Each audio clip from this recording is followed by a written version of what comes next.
In the halls and highways and byways, you're going to miss out. Keep coming. Grab somebody as you go by. Poke them in the ribs.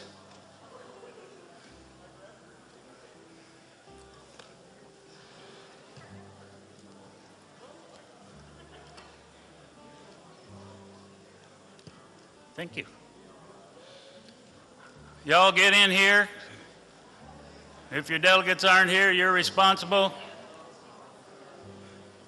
That's been turned in.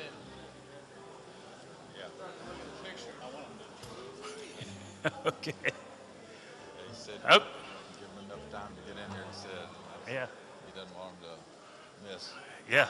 Well, we don't want anybody to miss. Get in here quick. Hook a corner, get in here while they're coming. I don't suppose they're here yet. I see some running in the hall now. That we're making progress. While they're coming, I want to thank whoever donated this really nice smartphone. Not sure whose it is, but later on I'll be, kind of looking through it at the pictures and calling some folk you may know. So if you've lost a smartphone, you might want to check in with us. It's red. It's a Samsung AT&T.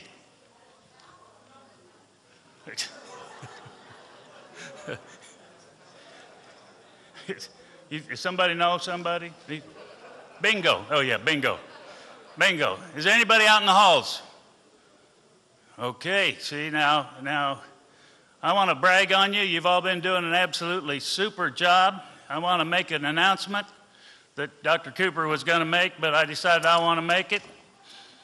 Dr. Stan Toler, master barber in the state of Ohio, has agreed to sell a haircut in the silent auction. I want to bid on it. And Dr. Cooper wants to bid on it. So y'all going to have to bid high. And I've got his at least $100 stock. So y'all want to get out there. I can tell you it's very, very good. If you see his brothers, Mark and Terry, he cuts their hair. So he just does an absolutely great job. But keep in mind, you're going to have to bid high because Dr. Cooper's going to run the bid up on you. As we promised earlier in the day, Mark Hollingsworth is here with the top 11.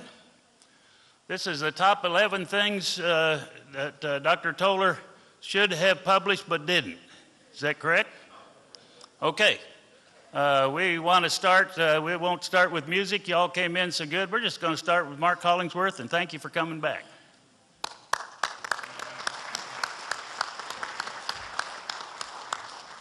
I must have misunderstood. I thought I was here to tell you how Amway has changed my life. But, people ask me all the time, what's it like being the brother of a prominent international figure?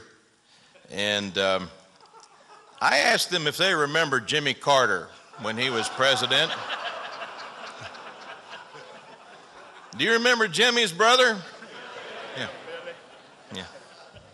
I'm not Jimmy.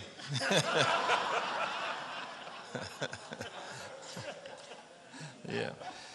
Yeah, they say, do you look at your brother differently now that he's an important figure in the Church of the Nazarene? And here's what I tell them. I say, when I look at my brother Stan, there's what I say when I say my brother Stan.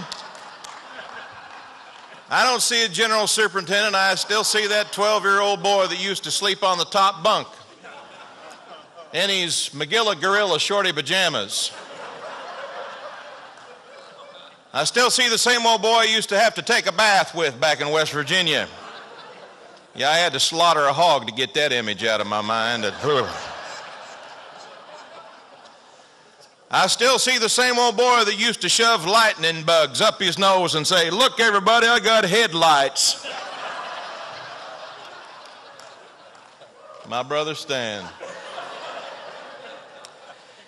Stan and Terry, they're really technical. They're really smart, is what they are. With electronics, not so much. We got on a plane not long ago, and Stan and Terry got in their briefcases, and they pulled out their iPads, and I wanted to look important, so I reached down in my Piggly Wiggly sack and got my Etch-a-Sketch.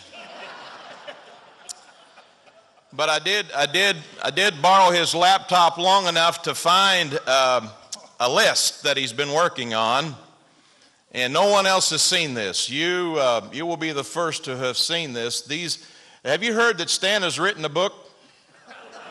Yeah. My mom, she called me when he got elected general. You know he used to be the district superintendent, don't you, at this district? Mom called me when he got elected general superintendent, and he said, "Son, I'm just worried sick about Stan." I said, "What's to worry about Stan, Mom?" He said, "Well, you know he's not in the ministry anymore." If you're not pastoring, you're not in the ministry, is my mom's opinion, and so I'm her only little preacher boy. Stan and Terry are out of the ministry now,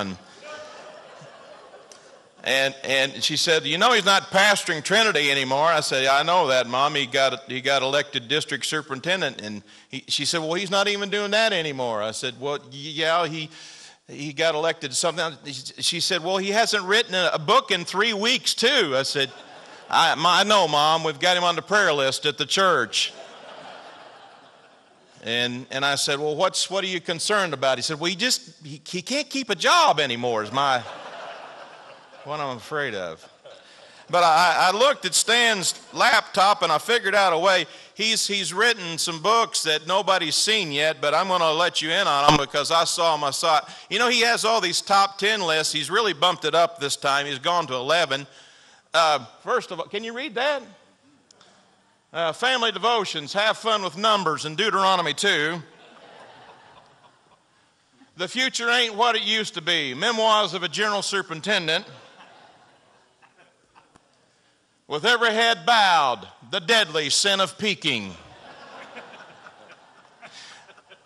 How many of you have been to an altar call where the evangelist said, "With every head bowed and every eye closed, please, no one looking around"? Folks, I'm telling you what, the real miracle is not salvation. The miracle is getting down to the altar with your eyes closed and your head bowed. That's the real miracle. Sanctification and technology, the geek shall inherit the earth. I like this one. John Wesley's horse, original sin and horsing around. Nobody's ever written anything about John Wesley's horse. I like this one. Each one win one. Coffee cup evangelism strategies for the 21st century. Dios te bendiga. Don't sweat the petty things and don't pet the sweaty things. You got to be careful. I'm not sure if Beacon Hill's going to publish that one, but. And there's no business like soul business. Ministers will like that one. And what if the hokey pokey really is what it's all about?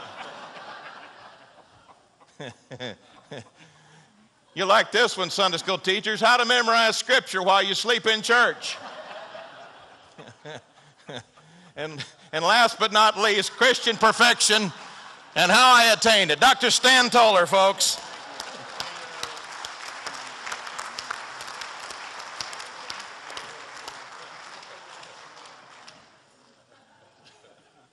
So we're up here voting on who does something after that. We have some announcements Dr. Cooper wants to make, and then right after that we'll have the results of the balloting for General Assembly. We're so thankful to Paul Wood here at Mustang. He has made it possible to see the proceedings and the services of the Assembly and Convention on the internet. So what I'd like for you to do, all you Facebookers, if you will right now post on your Facebook account or use your Twitter account and let people know that they could tune in tonight, 7 o'clock. We have people down in Florida watching right now, and so The address they need to know about is SWOKDNAS. That's for District NAS. SWOKDNAS.org. Put it up on Facebook. Let them go to the media tab, and they can be a part of the service this evening or the proceedings. They should have seen that. Okay. Then also we want to send special greetings to Fred Emmert. Our secretary is going to take care of that. You know, Fred's a member of our district advisory board. Fred almost went to heaven, and he is recuperating. And he says, as Fred says it, short of about 12 miracles, I ought not to be here. And that's really the truth. And so we're sending him special greetings from the assembly, just for your information. Be sure and check in with our silent auction. You'll want to bid on that haircut and then donate it to me, please. And then last of all, we want to say with all sincerity, thanks to our host church. We haven't done that yet today. Terry Armstrong, pastor.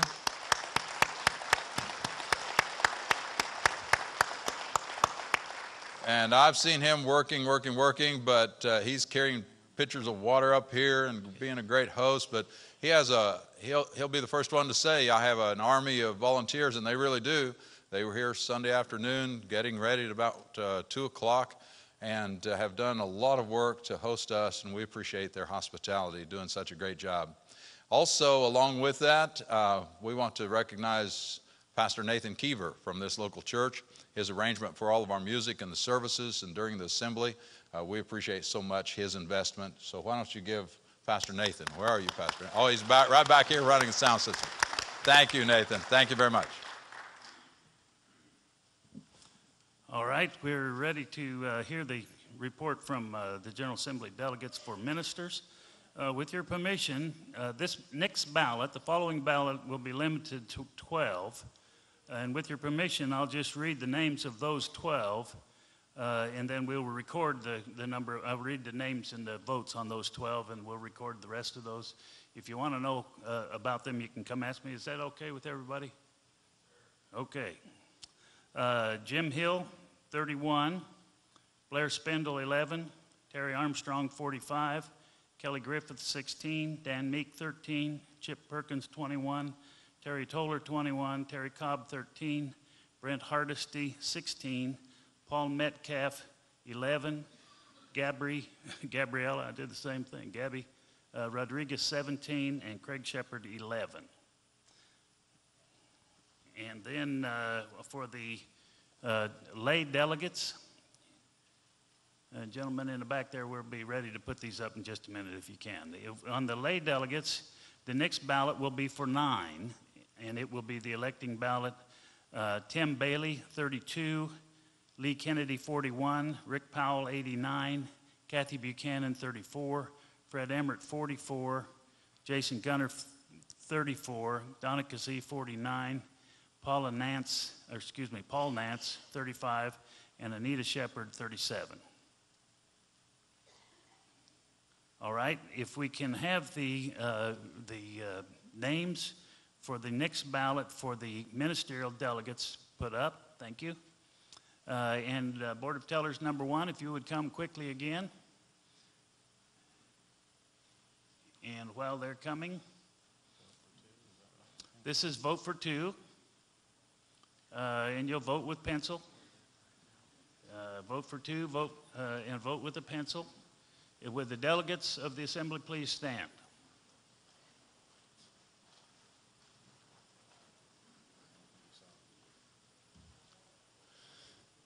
These are the same numbers that you've been using for these persons. The numbers haven't changed. You will use those numbers, mark in the box with your number 2 pencil beside the names of the persons you want to vote for.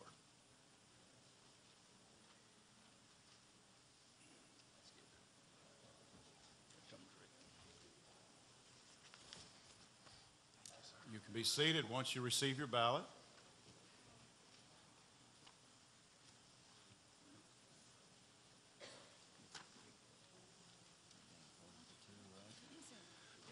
Vote for 2.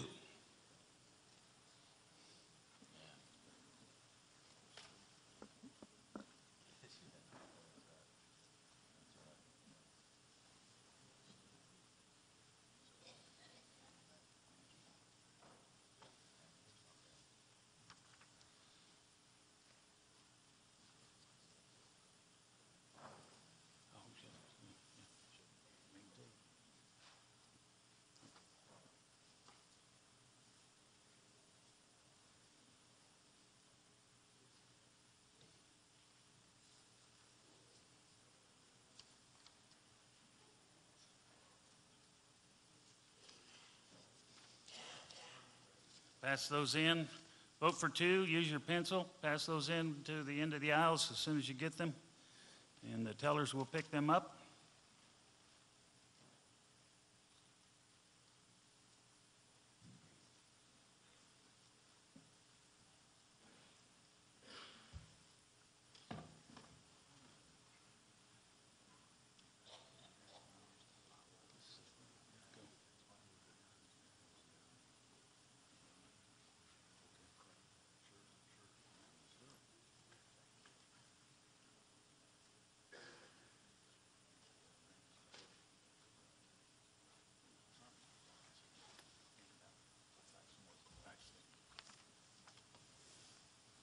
All right, has everyone voted? Tellers, if you'll bring these down here then, and don't sit down. Tellers, we need you to stay right here, get another stack in a minute. Make sure Rick Powell, our incredibly efficient election secretary, gets them.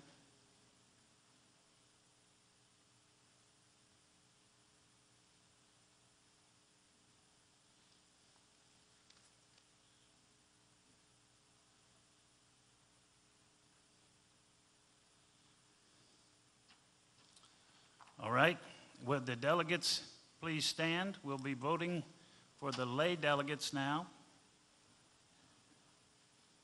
You'll vote for 3. This is an electing ballot. This is a plurality electing ballot. You vote for 3. Off of this list, use the same numbers you've been using. Use your number 2 pencil.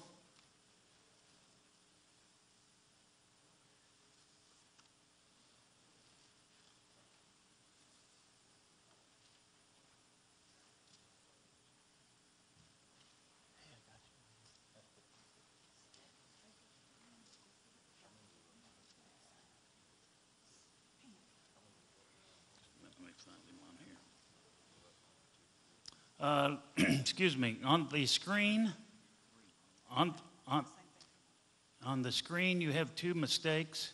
They have entered the number of votes gotten for Rick Powell. Rick Powell's number is 22. You can find that still on your gray sheet. Rick Powell's number is 22, and they've done the same thing for Donna Cassie. Her number is 14. And you're voting for 3. We need new ballots then. If you've already voted using those numbers. Okay. Everybody that voted had already voted using those numbers and would like a new ballot, please stand. And you should trade.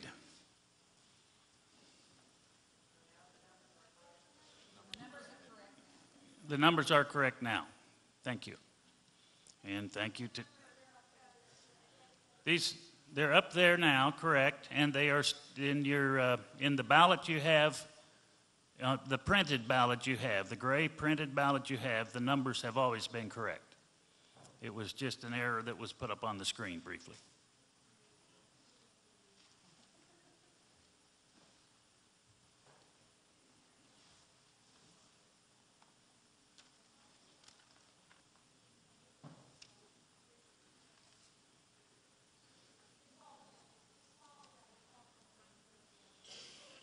Vote for 3. Vote for 3. Use your pencil. And the numbers on the screen are correct. And they're the same numbers that are on your gray ballot.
All right, have all the votes, everyone voted? All the ballots been picked up?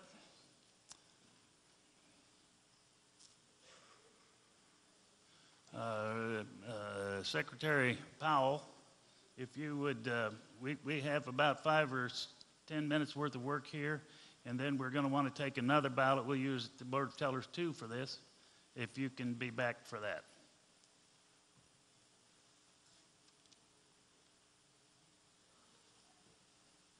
All right. We'd like to, you know very well that the Nazarene Publishing House does not have representatives with us in these assemblies anymore, but we are very, very dependent is a good word for curriculum and for the right kinds of curriculum in our churches and in our pastor studies. And we'd like to show 2 videos back to back now. One that is about the publishing house itself, and the second one that will immediately follow is about a gift to you, to the pastors of the district from the Nazarene Publishing House. So if you'd roll those now. Children's pastor, or a youth pastor, or maybe even a worship pastor. If you're the lead pastor, you might be looking for relevant premarital counseling material, or some new Bible commentaries to research for sermons. Or how about a church campaign during Advent that will bring all age levels together? Okay, now for the children's pastor. What if you had a resource for 3 to 6-year-olds that walked them through the Bible called Tell Me the Story? Or an all-digital resource like Epic to take kids of all ages through the Bible? Now for the youth pastor. Barefoot Ministries has you covered with A World Unbroken, leader training, and youth journals. Let's all sing together as the worship pastor comes around. Lilliness has adult and kids music, instrumental and piano music, and worship resources that will have everyone in your church participating. But let's not forget all the volunteers. That's right, we're your extended staff too. Whether you're leading a small group or helping out in the nursery, give us a call and see what products we might have to help you out. Call your church relations rep or go to nph.com to see more great products. NPH, your extended staff.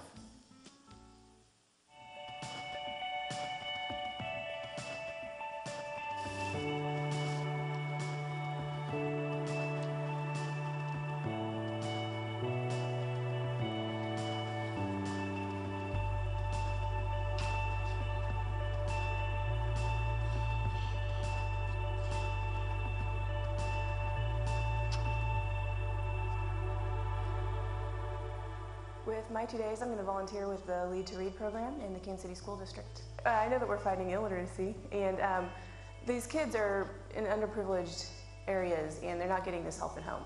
Well, with my 2 days, I'm going to volunteer for a missions trip with my church, and we're going to Joplin, Missouri, to help with some of the recovery. For my 2 days, I'd like to go to Peru or Ecuador. I've been to both places before, and so it's really cool for me to go back to some place I've already served and see kind of how things have progressed. With my 2 days, I'm going to be headed to Los Angeles, California. I'm going to spend 1 day at LA Mission and another day at Children of the Shepherd in Hollywood Boulevard. I'm planning to go down to the Indian school in Arizona. I just thought this is going to be a perfect opportunity to be able to go visit and spend some time and help out in any way that they might need help.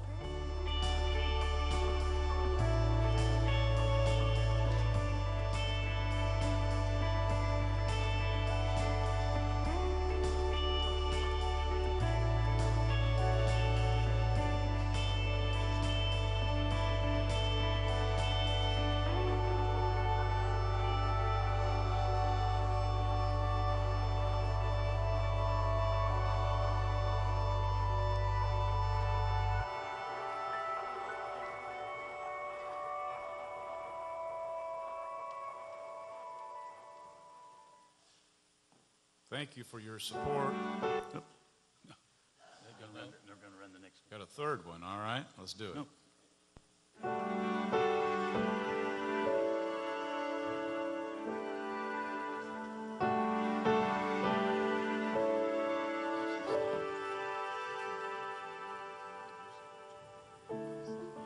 Hello, I'm John Bowling, and I'm pleased to talk to you for a moment about the book, Graceful Leadership. Graceful leadership is a way of looking at leadership through the lens of grace. It rests on a set of assumptions, for example, that the grace of God touches every aspect of our life, not just our religious life on Sunday or something like that, but who we are at work or in a volunteer organization. So graceful leadership tries to suggest that there are certain characteristics which ought to show up in the life of a leader if he or she is rooted in the kingdom of God.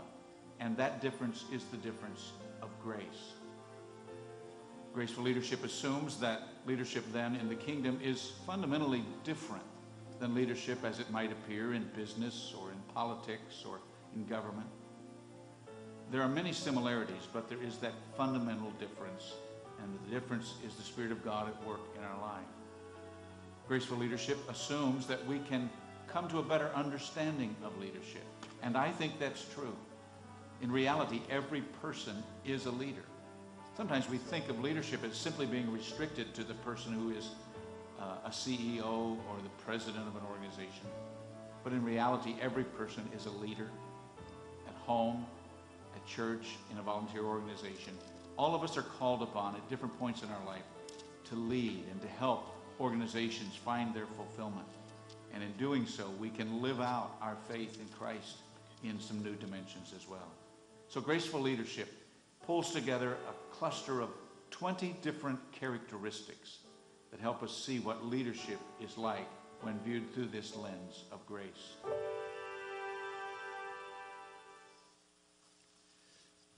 Would all the pastors stand, please? Pastors, our pages are going to come to you with this book, Graceful Leadership, that includes a CD, or is it a DVD? A DVD as a gift to you from your Nazarene Publishing House. And Dr. Bowling is truly a graceful leader. I've just been in the meetings with him with the Nazarene Futures Commission, a commission study of the General Assembly. And he provides tremendous leadership in a forum like that. And all of us can learn from him from this book. And this is your gift, even though the publishing house cannot be here. I would encourage all of you to avail yourselves of the many wonderful services that are provided through Nazarene Publishing House at nph.com. So you've seen 3 videos. You can't beat a free gift, pastors, and some of you have read the book, but with the DVD it takes it a step further, and it'd be nice if you sent a note of gratitude to Hardy Weathers at Nazarene Publishing House, letting him know how much you appreciate this gift. Thank you for standing up. I hope you've gotten your book. They're coming your way. So, all right, yes, we have one over here, lost and forlorn, and 3 over to my left that are waiting this moment of excitement. And you'll not be sorry for how long you've been standing, I promise you. Okay, Dr. Crow, let's get on track here with our next step. All right, if we can get Board of Tellers number 2. You've had too good a day here. Board of Tellers number 2, if you would come quickly. We would like to take a ballot for the church or the district officers.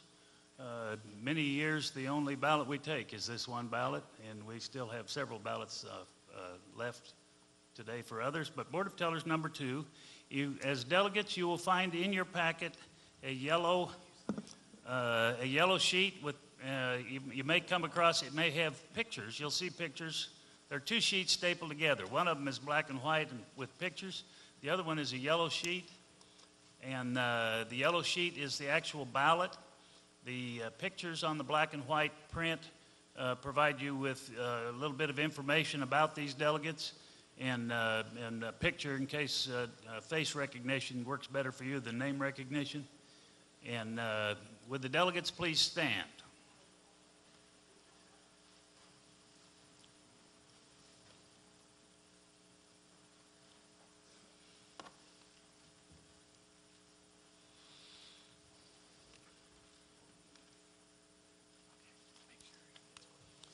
When you get your ballot, you can be seated.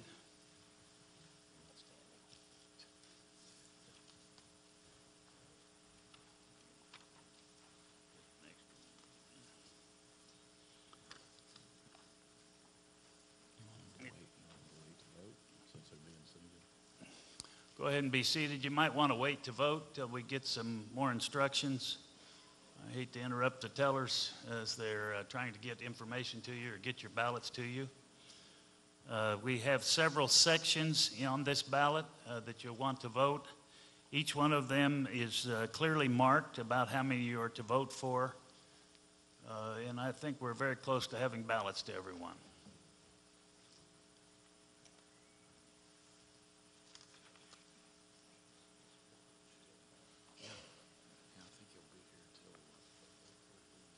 If you will look on your yellow ballot, you will see that we have sections for the District Advisory Board. We are voting for one ordained minister and one layperson. This ballot, like all of the others, there are numbers beside the name. You will take your number 2 pencil and fill in the box that is the corresponding number to the name you want to vote for. We are voting for one ordained minister, one layperson for advisory board. In the next section, you have, we are voting on the representative to Nazarene, or Southern Nazarene University. We're voting for one. This is the representative to the Board of Trustees. This is a very important. Our schools are exceptionally important within the Church of the Nazarene, and we expect things of our Board of Trustees that don't match anything like what we are doing on the district, and so we want you to be very careful here. Vote for one lay person. Take your number 2 pencil. The Salyer Lake, the next section is Salyer Lake Conference and Retreat Center. We are voting for 3 ministers and 3 lay persons.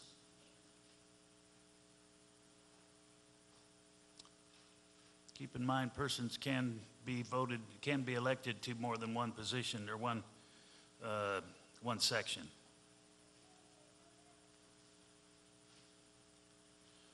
And then following that, we have the SDMI chairman. This is a yes/no vote. And the numbers are, this is a yes/no vote. 61 is yes, 63 is no. Vote on one of those 2. And then the ministries, Sunday School and Discipleship Ministries Board, we're voting for 1 minister and 1 lay person.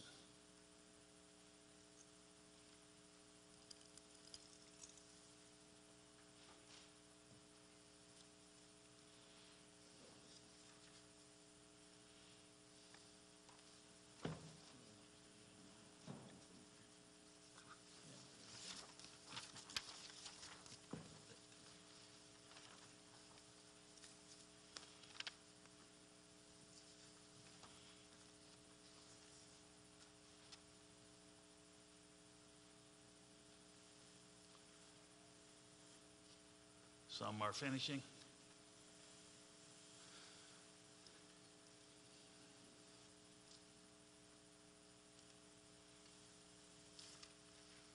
When you have yours finished, you can pass it down the aisle, or down to the aisle, I'm sorry, down the row to the aisle. There's lots of names, and we've spread out the numbers so that there's not confusion on the ballot itself. Number 2 pencil, mark out the number that corresponds with the name.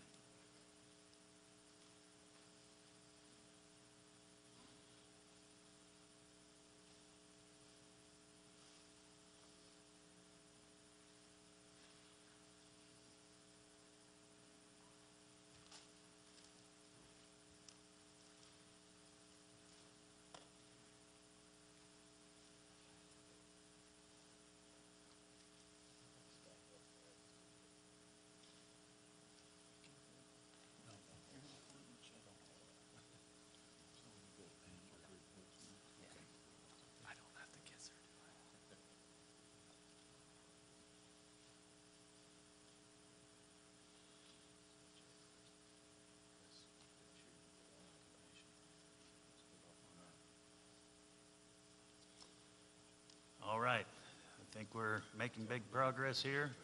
Many are finishing.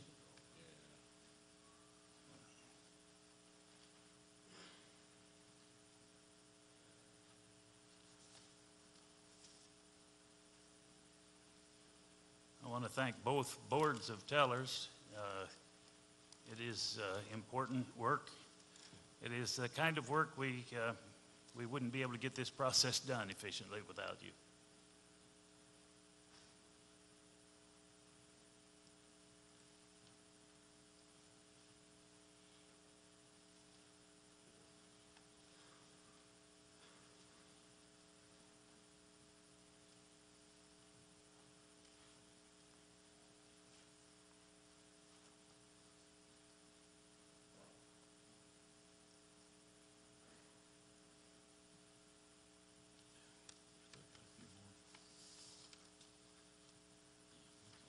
Got a few still finishing up. We don't want to rush you. We're doing exceptionally well today. You've done a great job this morning, and we're running right on schedule this afternoon.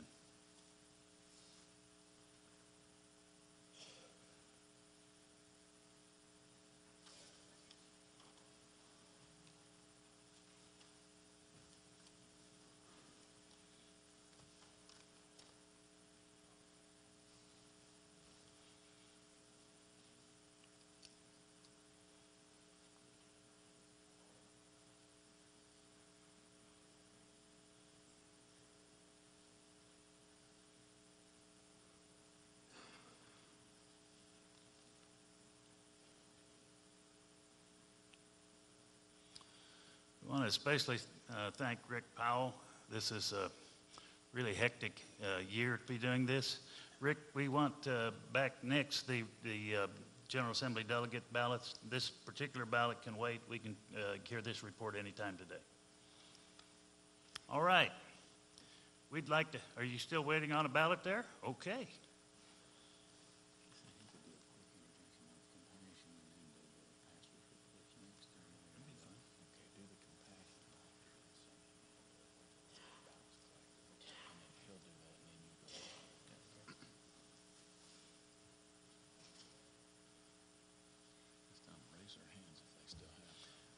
Raise your hand if you're still, or raise your hands around a person that's still working on them. We want everyone to have a vote. All right. I don't see any more hands waving at me. If we were giving an altar call, that would be a bad sign, but in our case, that's a good sign. If we have with us in the assembly this afternoon, I know some were here this morning, and they may have had to go to other duties. I do see our good brother Kevin Rogers back here. We'd like for you to stand representing Reaching Our City Compassionate Ministries. Is Pastor Dick Bond here? In regard to Oklahoma City Compassion, and also anyone here from LoveLink? Did I miss Maryland somewhere? I just left. We missed her this morning. And anyone here representing, we want you to continue to stand there, Pastor Bond, just for a moment. Anyone representing our compassionate ministry in Elk City, Western Family Christian Services? Anyone on that board? I know people are here from the church. I want to take time just, you see these two individuals here, and we have two more locations. You have in your booklet and on district website, I believe, information as to how you can contact these ministries. If you don't know how to contact them, we would love to put you in contact with them.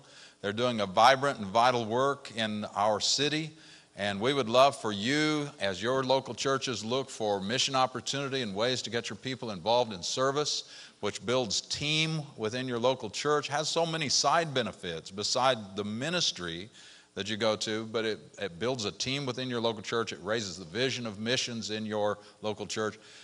This is a great opportunity for us with our local churches to get involved in being with people, learning about ministry, learning about a segment of our culture that is stressed and strained in their life, catching the Spirit of Christ of compassion for people when they're hurting.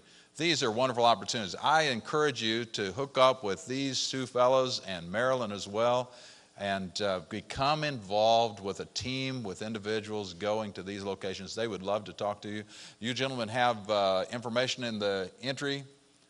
Yes, so there's information in the entryway here for you in regard to those ministries, and they will help you formulate an event for your church, your team, that will inspire your troops as well as bless them in their work. Blessings on you, fellows, for your work. Thank you for being with us today. All right, thank you. We'd like to hear now from some more pastors reports. When I call your church, if you'd come quickly. Eric, Turkey Creek Cowboy, Hollis, Lawton First, Lawton Korean, Marlowe, Mustang, Noble, and Oklahoma City First Indian.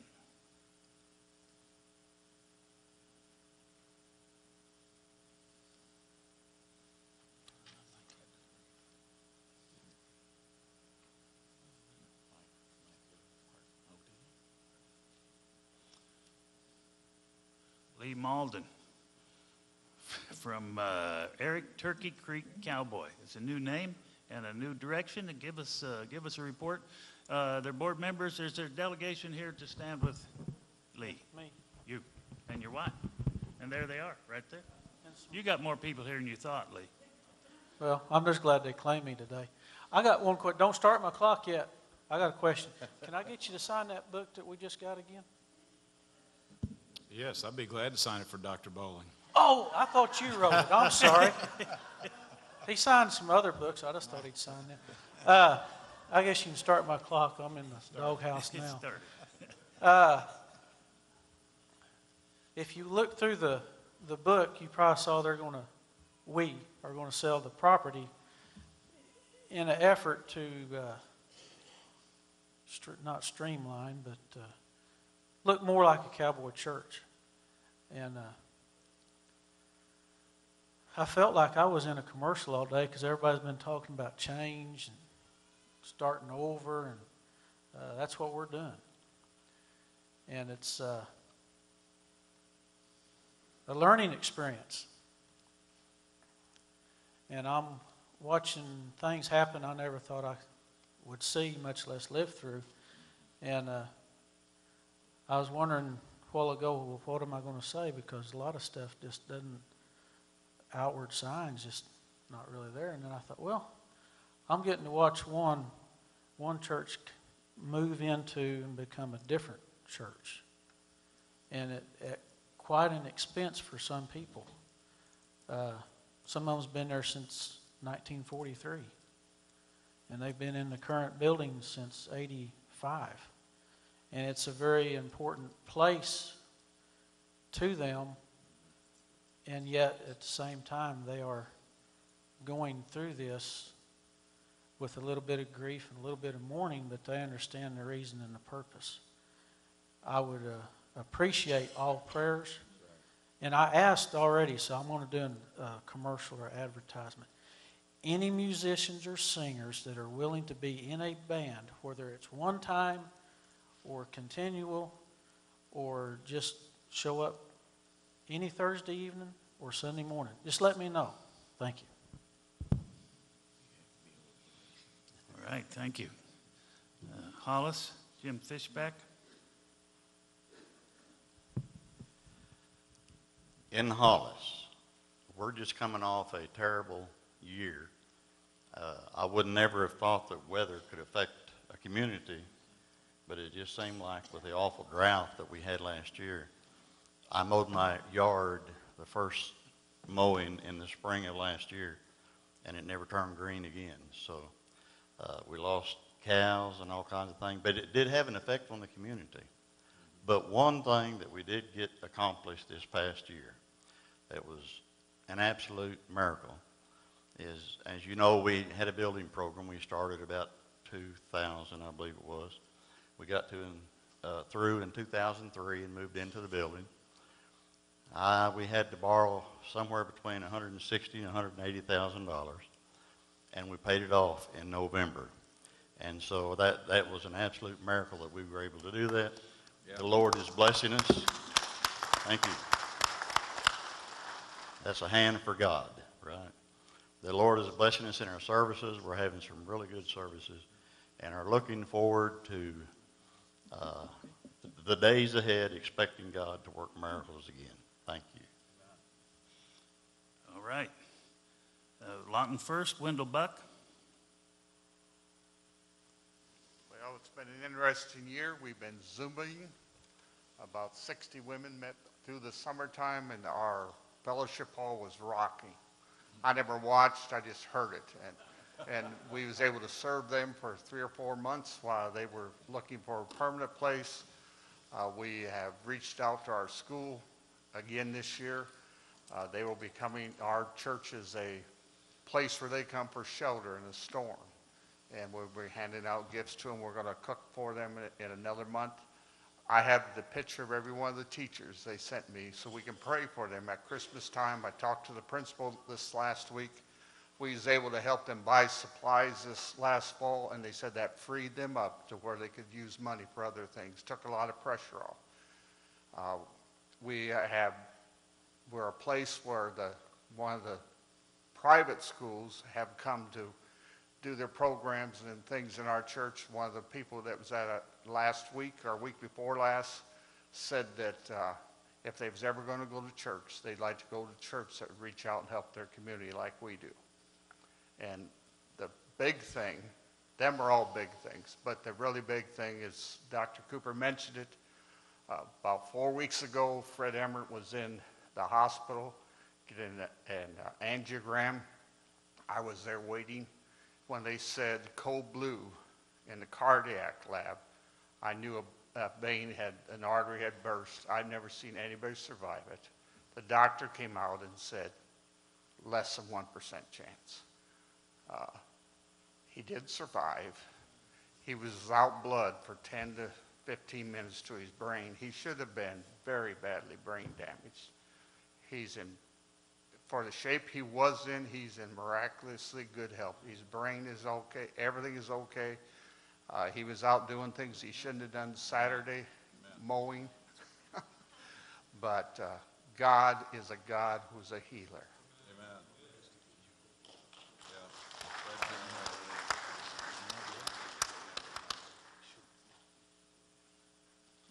Excuse me. Excuse me. Lawton Korean. Kim Jong-un, not here. All right. Marlowe. Dale Blake. Dr. Toler, Dr. Cooper, delegates. Our finances are up compared to last year, so that's a positive thing in the economy that we've had, and we paid all our budgets in full. And I just want to tell a short story that on Easter, Palm Sunday, we had these donkeys that was made in Sunday school, and I preached a sermon about donkeys. Didn't know there was so much importance about donkeys in our service. I shared about there's 5 different types of donkeys, and I didn't realize the different types. And one in particular was one called an A-rod, and it's referred to in Genesis about a wild Ishmael was considered to be a man among wild donkeys. And I shared that story, and Sunday morning, one of the kids, I asked them if they wanted to pray because they might need A-Rod to correct them a little bit, you know. And when we got done, one of the kids prayed out loud and accepted Christ Sunday morning. And so that's a positive thing. And some of the stats don't recognize what happened and about the neighbors that we've contacted, Michelle and Matt and Braden and Bryson and then Jason and those that are around our parsonage. We're just starting to reach out to them. And so those stats don't show, but we're still reaching out to our neighbors. We've invited them to our home. Who knows? God's still in control.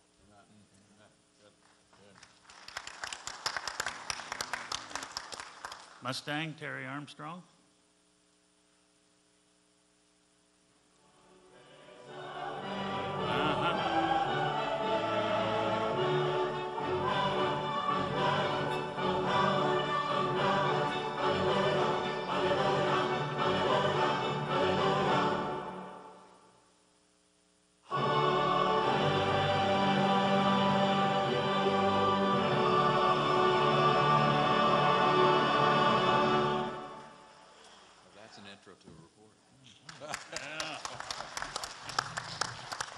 we wanted to share just a little bit with you of one of the innovative ways our staff, particularly Nathan Keever, has utilized this year to help reach out to our community. 20,000 lights, and we had a great response from our community, people coming in to the couple different services.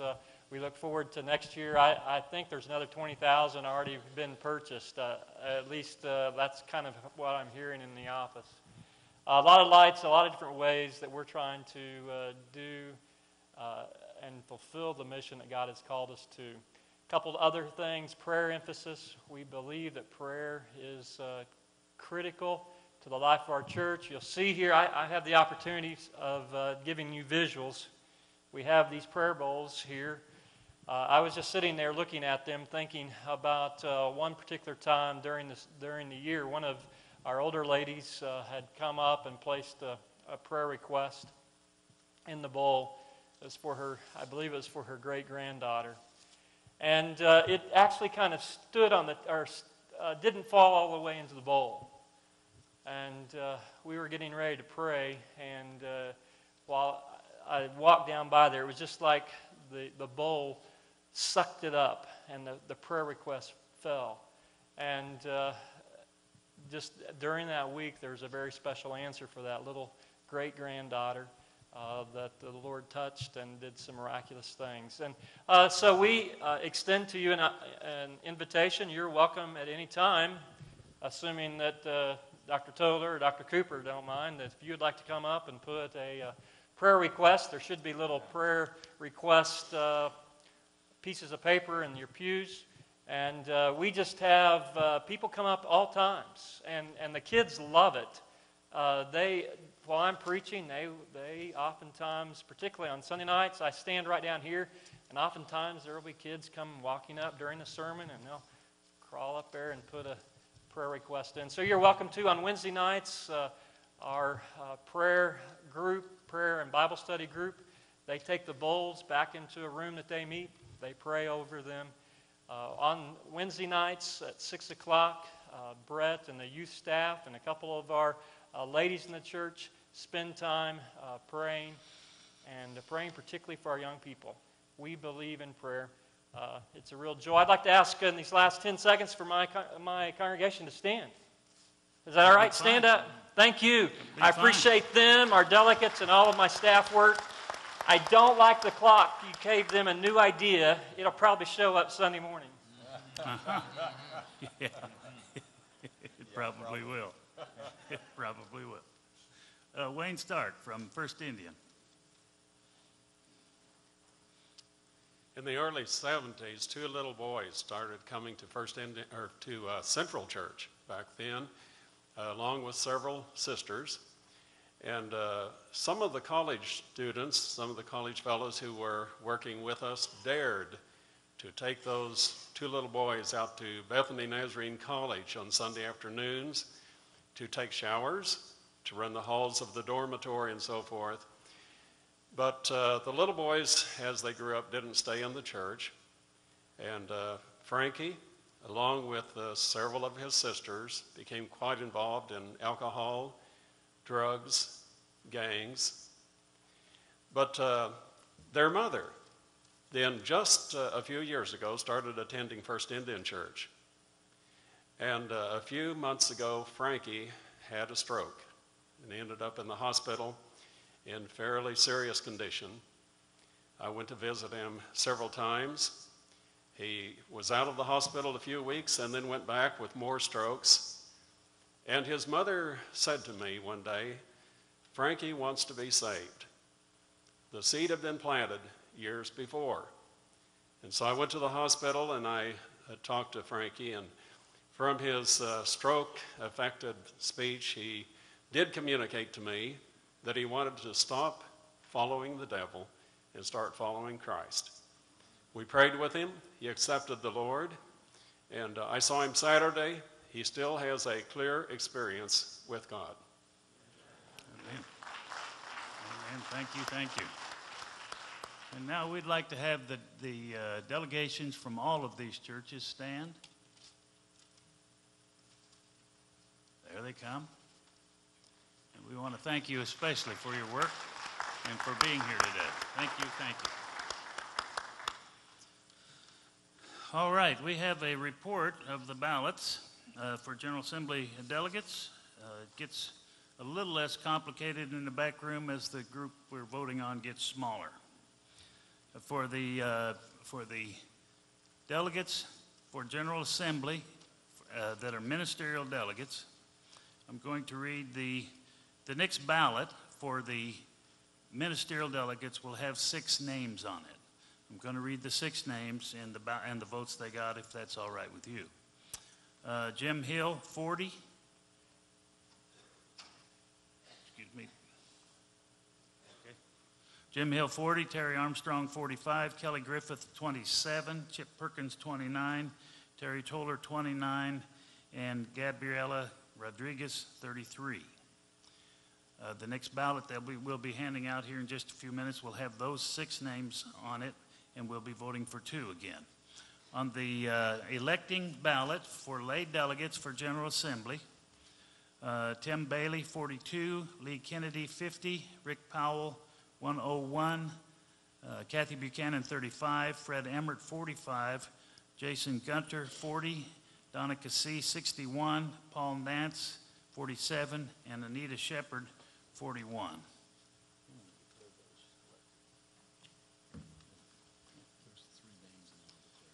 Okay, the 3 names then that would be elected as your lay delegates to the General Assembly are Lee Kennedy, Rick Powell, and Donna Cassie. I declare these individuals elected. Would you like to congratulate them?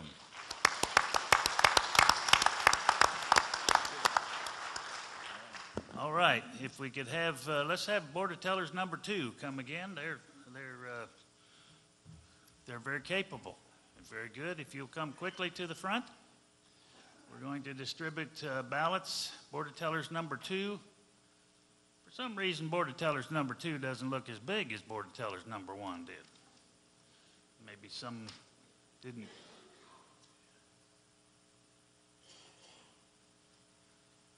All right, if you are a delegate, would you please stand?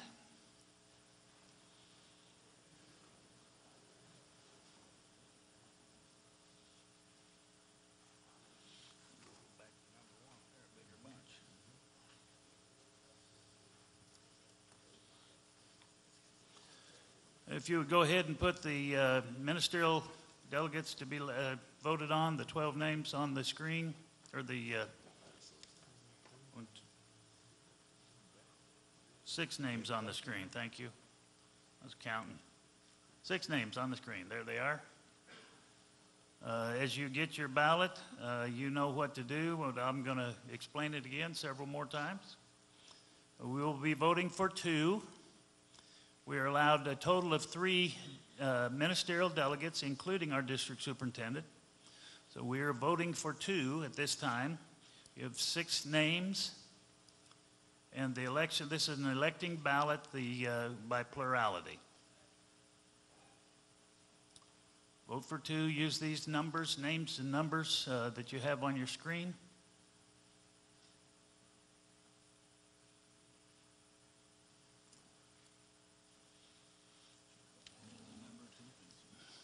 Get out your number 2 pencils.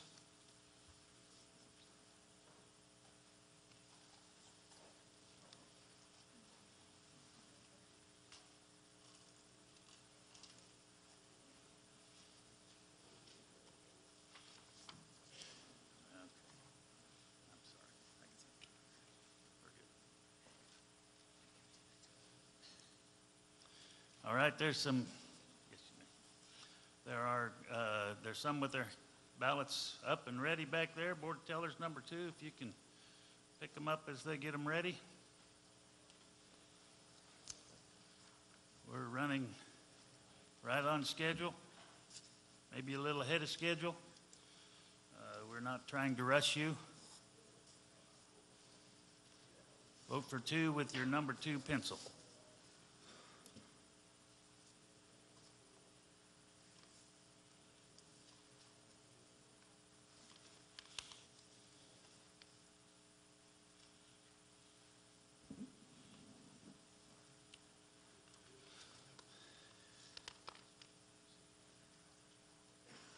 Okay, we need some help in the center aisle picking up ballots, if you would.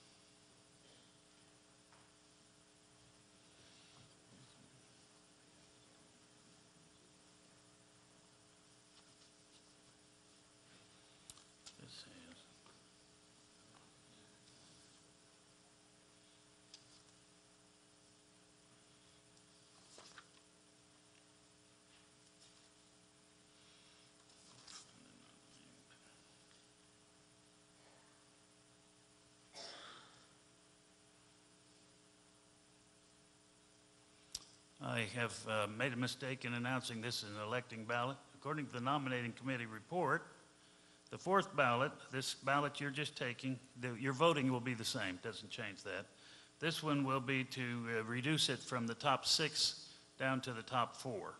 And the next ballot will be an electing ballot. He stands corrected. That's right. It's not the first time.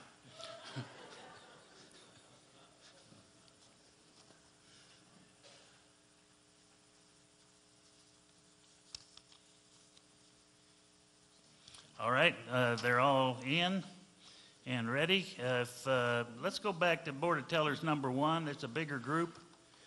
Board of Tellers number 1, if you'd come quickly. We need to do the ballot for the lay alternates. Wait a minute, lay alternates. That's correct.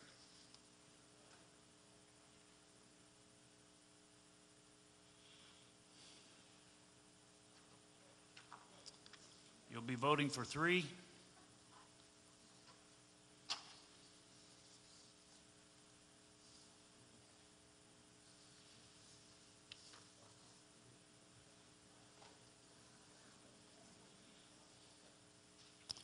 Lay alternates, you'll be voting for 3. Would the delegates please stand? Getting a lot more exercise this assembly than normal.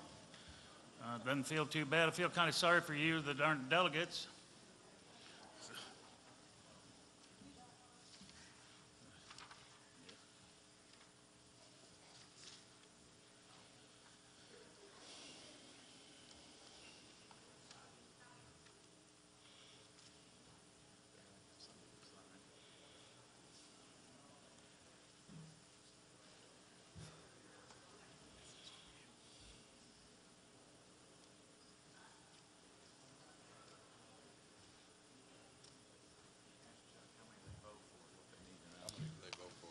Vote for 3.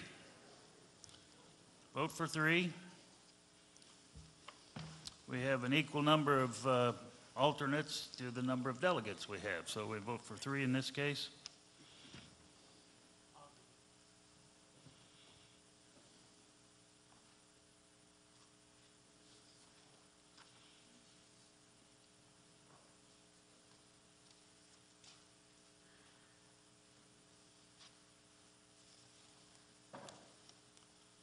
See them starting to finish with some.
Has everyone voted? Are the ballots, we have a ballot clear at the back of the center aisle.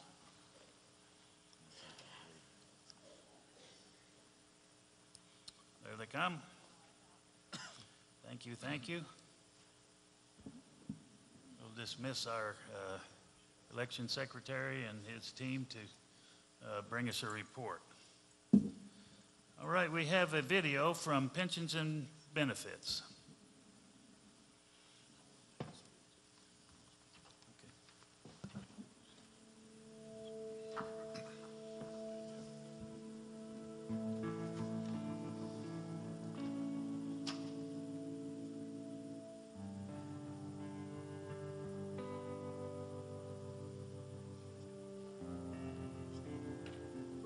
Church lots of time when there were 13 or 14 people in the church, but he prepared and studied it for the services just the same.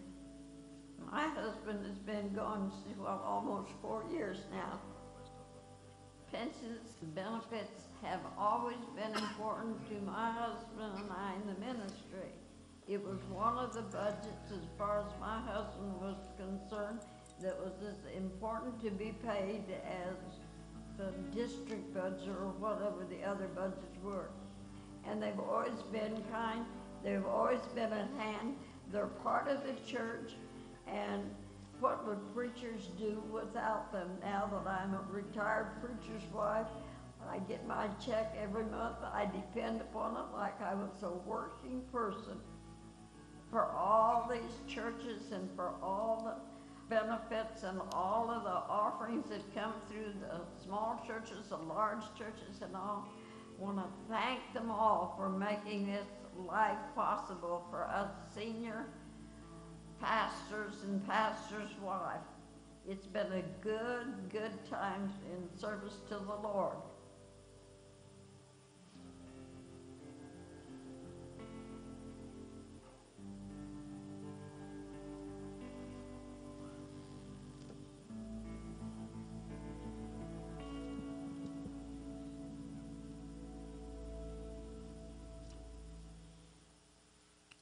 I want to take a moment and thank you on behalf of the Board of General Superintendents for your support of the pastor's pension. It is a critically important time to us. As you know, the earnings, like all other investment funds, dipped severely between 2008 and 2010. And instead of being fully funded as we were in the year 2001, we stand at about 57% funded right now. And it's so important that every local church work with us to be 100% on payment on the pensions. Let me just give you an example of what has happened on this district so you'll understand what I'm talking about.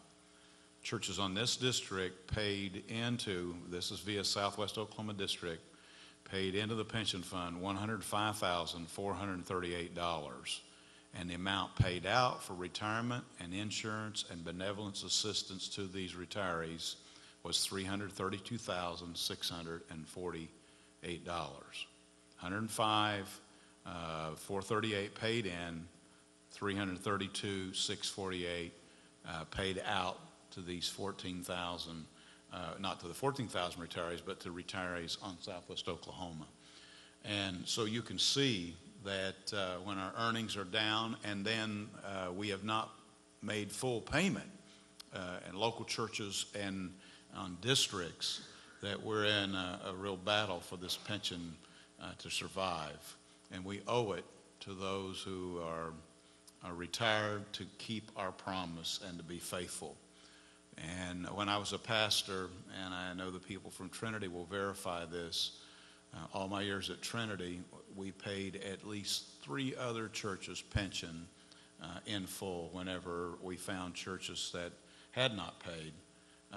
And one end result alone on this district where the insurance that was paid to the widow of a pastor that's 44 years of age that passed away, just because we made their $936 payment, they received an insurance settlement almost near $50,000 because of the support of a local church. And I challenge pastors who are in the mid-sized and larger churches to always look around, because you never know the help that you'll be extending when you sow that seed. Don't let this be next year less than 100%, because across the nation, 14,000 retirees are counting on us to do our part, and many of them are right here on Southwest Oklahoma. Thank you.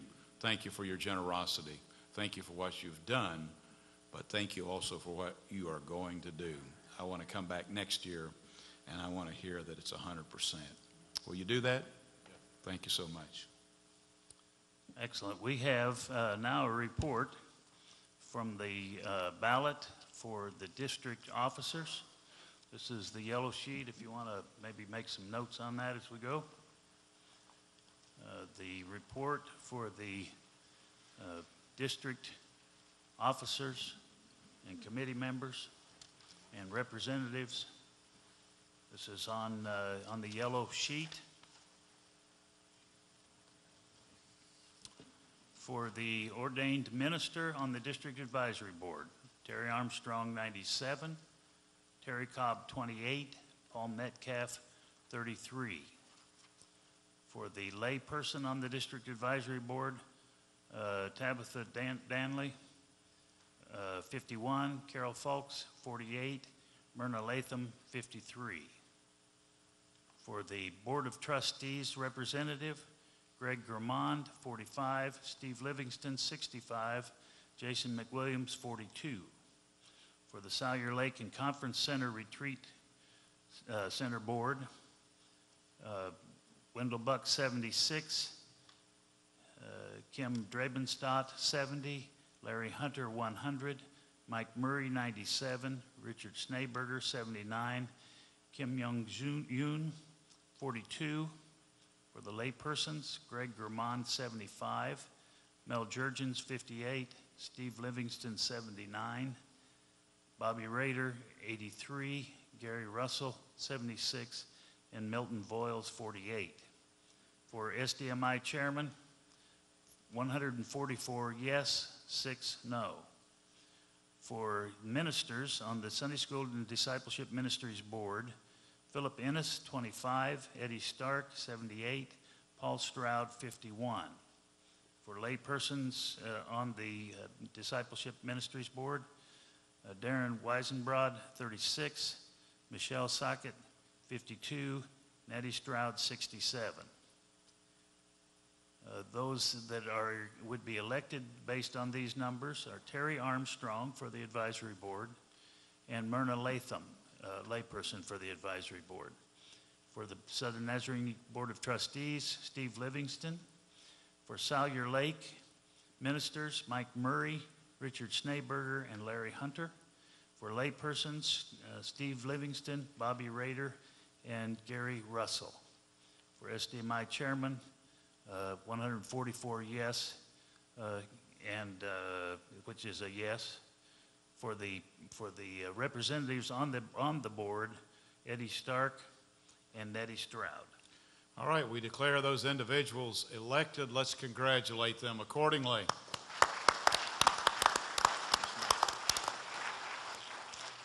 All right, we have another group of pastors we need to hear from.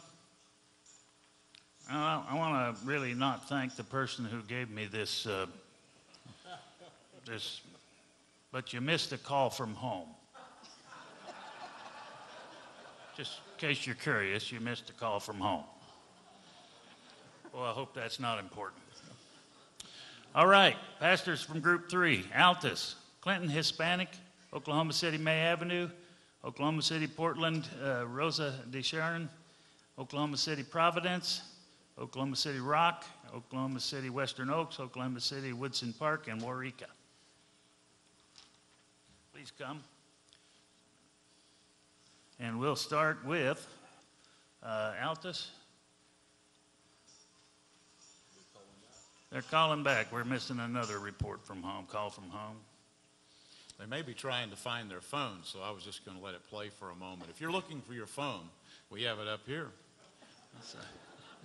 We're going to send it back there to the soundboard. Is that your phone? Please come and get it, because we're going to shut you off right now. If I knew how, I would. If we knew how. Enough of that. Throw it out. All right, from Altus. Go right ahead. Well, I'm definitely not the pastor from the Altus Church. I am I mow the grass, along with a few other jobs around the church.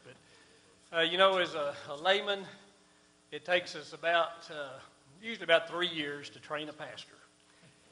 Our pastor, Brother Tim Hardiman, left 2.5 years after being part of our congregation. We appreciate so much the work he has done there, but we didn't quite get him trained the way we wanted to. Pastor Hardiman's going on to the mission work. He's down in El Paso now. He's actually, I don't know if he's here right now, he'd probably throw something at me pretty quick. But we have appreciated his work there in Altus for the past 2.5 years. There's quite a bit of work that has been accomplished at Altus this past year. Our teen group participated in the 30-hour fast they did back in the wintertime, and it made the teens very much aware of what's going on worldwide, people going hungry in the world. And it made quite an impression on our teens as they participated in this fast.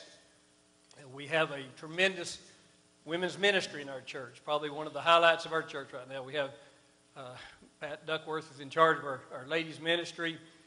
And every time they meet, there's about at least half of the group that's not even a member of our church. So it's a tremendous ministry outreach for our community there in Altus. All of our operations, our programs are still going on. Brother Dale Apple has been filling in. He's been a tremendous help to us in the past few weeks, coming in on Sunday and preaching for us and help us out in any way we need any help. We do have another pastor coming in, and we're looking forward to having him on the field about the middle of May, I believe. Dr. Cooper, we appreciate the work that you've done coming down to Altus. The economy appreciates the contributions you made to the different law enforcement agencies and the fast food agencies, and you're welcome to come anytime. But we do have a vibrant church there in Altus. We've got a lot of challenges there, but we continue to serve. One little aspect, our youth group of the seniors that graduated in 2011, this past year, 100% of them are attending Southern Nazarene University today. Great. Outstanding. Thank you. We'll be asking the delegations from all of these churches to stand together at the end. Clinton Hispanic. Let's go to Oklahoma City, May Avenue. Kelly Griffith. Some highlights this year. We took 32 kids to kids camp. Most of those kids couldn't raise their own funds. And when we came down to the wire, my good people just paid the rest of what was needed. And everybody went. Took 6 kids to teen camp. And my daughter, Katie, graduated from UCO in December. Have to get those letters straight.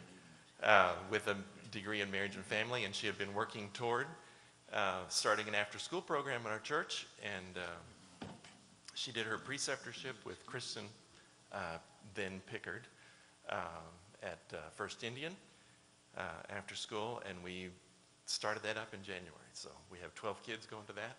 Most of those kids have at least one parent in jail and are being raised by addicted grandparents and that kind of thing. So, and it's just the tip of the iceberg in our neighborhood, so pray for us as we try to make that bigger. All right. Oklahoma City, Providence. Terry Edwards. That's me. Yes, We sir. still have a time limit of 3 minutes. I was thinking of what Stuart McWhorter told me one time. Says, it takes you 3 minutes to give an introduction to your introduction. So I don't have much time. But it has been a time that my wife and I have spent almost 5 years at Providence. First Sunday in June will be 5 years. We've been marking time, I guess. 5 years will be a time mark. We've done a little bit more than mark time there at Providence. We have been the itinerary preacher, evangelist, pastor, missionary, counselor, contractor, carpenter, janitor, and fundraiser. And so we wore a lot of different hats in the last 5 years. And I was, Sunday, we had the privilege of having Dr. Bill Birch in our church. And on his wife's side of the family, we go back about to my teenage years, his friendship.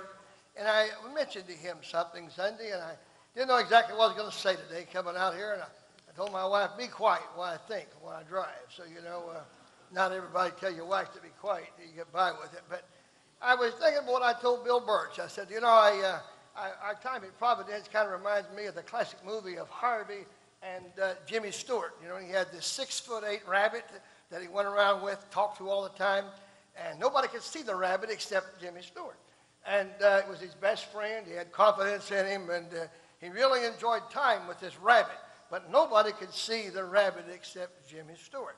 And I think sometimes about when you drive by Providence, you don't see things. You look at the numbers, you don't see great improvement. You look at the finances that haven't improved too much. I know my salary hasn't increased any.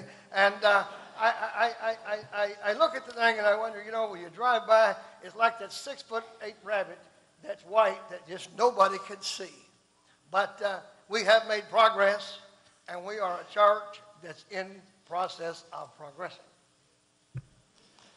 All right, thank you. Oklahoma City Rock Church, Richard Schneeberger. Well, it's been another meaningful year of mission and ministry on Northwest 10th Street, and we've had a lot of highlights from this past year. But one in particular that stood out to me was marking of the end of someone's life, a funeral. It doesn't seem like that would be a highlight of the year, but Linda's story really reminded me of why we are where we are. Linda, she grew up, she spent about 40 years in our community, and she didn't have a church background. And one of her foster kids began to come to our youth programs back when I was the youth pastor there in the early days, and Linda began to come and develop a relationship with folks at our church.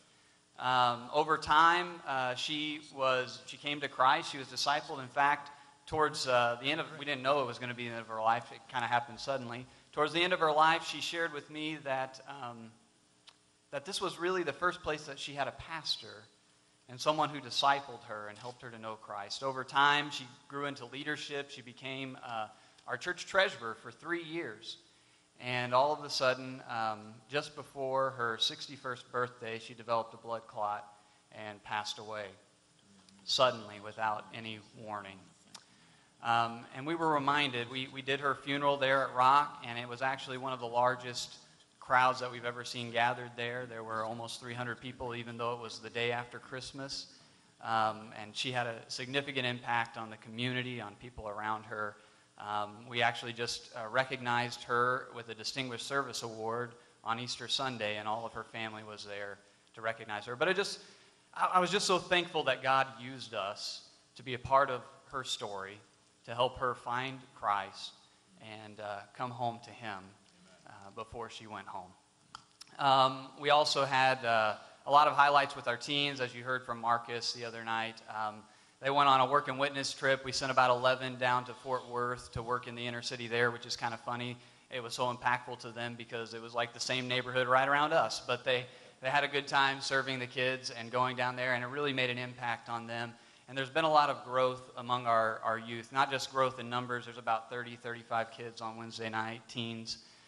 But just spiritually, they've been stepping up, giving messages, giving lessons, giving testimonies, and it's evident that God is at work in their lives. We're just glad God continues to use us on 10th Street, and we're still there seeking to be a part of His mission and His ministry, His hands and His feet for the people in our community. All right, thank you. Oklahoma City Western Oaks, Hardy Powers. I want to make sure I get everything in, so we're just going to get right into it. What a great and amazing God that we serve. It's been a privilege to pastor this year at Western Oaks, this multicultural church. It's been a blessing as we have gone through some challenges, but God has been so very, very faithful every step of the way. Let me just share briefly. Our teens take up the first 5 rows each Sunday morning. It's exciting. Dr. Nina Gunner just was impressed with our teenagers, and there's around 50 each Sunday morning there in the first 5 rows. We have around 70-plus children every single Sunday. We're getting new families in, and God is working miracles in their lives. People have been saved in Sunday school, before church, during church, after church, in the church van, on the phone, at work. God is doing some incredible things. Many of these were baptized as new creations in Christ Jesus. People have testified to being sanctified holy and have been set free. We praise the Lord for that. A prayer plan for the lost was started with over 200 names, and special times of prayer have been established. The Master's Plan was started with great results, and you saw us with a few of us with our t-shirts on last night. Our life groups are beginning to multiply. We also spent significant time planning for our work and witness trip. We're going to be the first work and witness team into South Sudan this summer for the Church of the Nazarene. So we're really excited about that. And our services are anointed by the Holy Spirit week after week after week after week, and God is so good. Our responsibility is to keep our eyes focused on Him, to remember that He's in complete control, that He is working miracles in our midst. And my plan is to serve at Western Oaks for 14 more years. Because of the big church pension, work for Walmart for 2 years, and then die. So that's my plan. God is so good. We praise His wonderful name. We're excited about the future as we seek, save, and disciple. Thank you very much. Oklahoma City, Woodson Park, Darren Sims. First of all, I'd like to say that I'm proud and pleased to announce that we've paid our budgets in full once again this year, and I'd also like to extend you my thanks and gratitude to Brother Lewis and Velma Scarborough that laid the foundation, the groundwork to make this transition successful and a smooth one. And just the several highlights, but one in particular, or actually two. We recently, back 2 months ago, started implementing a prayer service on Wednesday night, and I like to call it come to Jesus meeting is what we call it. And that was very impactful, especially for the first time in our church since I've been there for the past 4 years as youth pastor. Up until now, this is the first time that I can remember that I've even had a part of a Good Friday service for the first time. And since we're a small church, small congregation, our average age group is probably 80 plus. We had 37 Friday night Good Friday service just a couple of weeks ago, and what was so successful with the prayer meeting prior to that on the Wednesday night, there was at least 10 to 12 individuals that we were praying for that were kind of like hit and miss, or they were the Sunday morning crowd.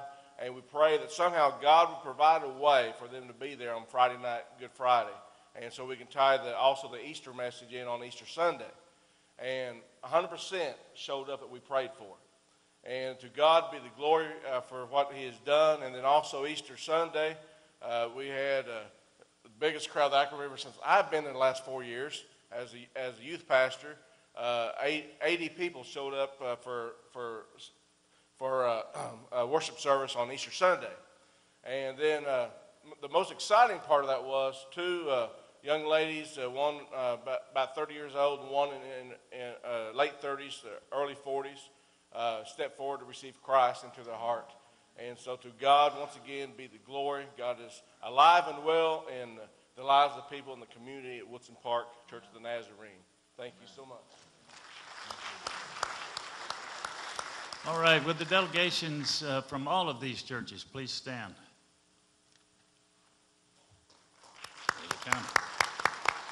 Excellent, excellent, thank you. I'd like for all the pastors to stand right now.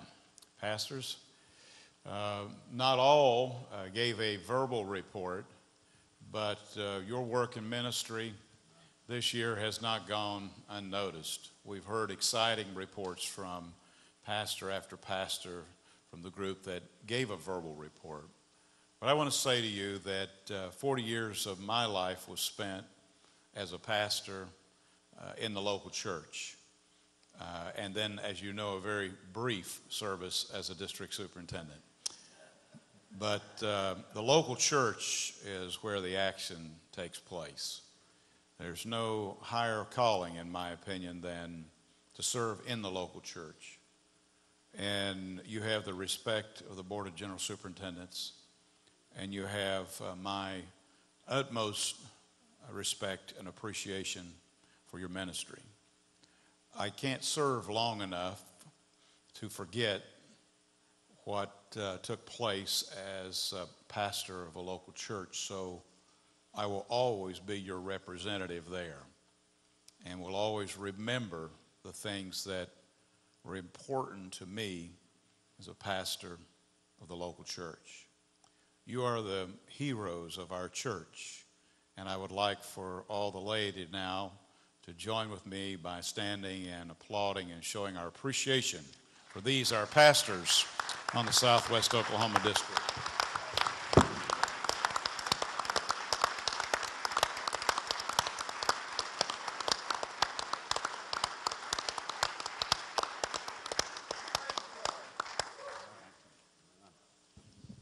I'd also like to ask, do we have any chaplains here today? Our chaplains are very important. Would the chaplains please stand?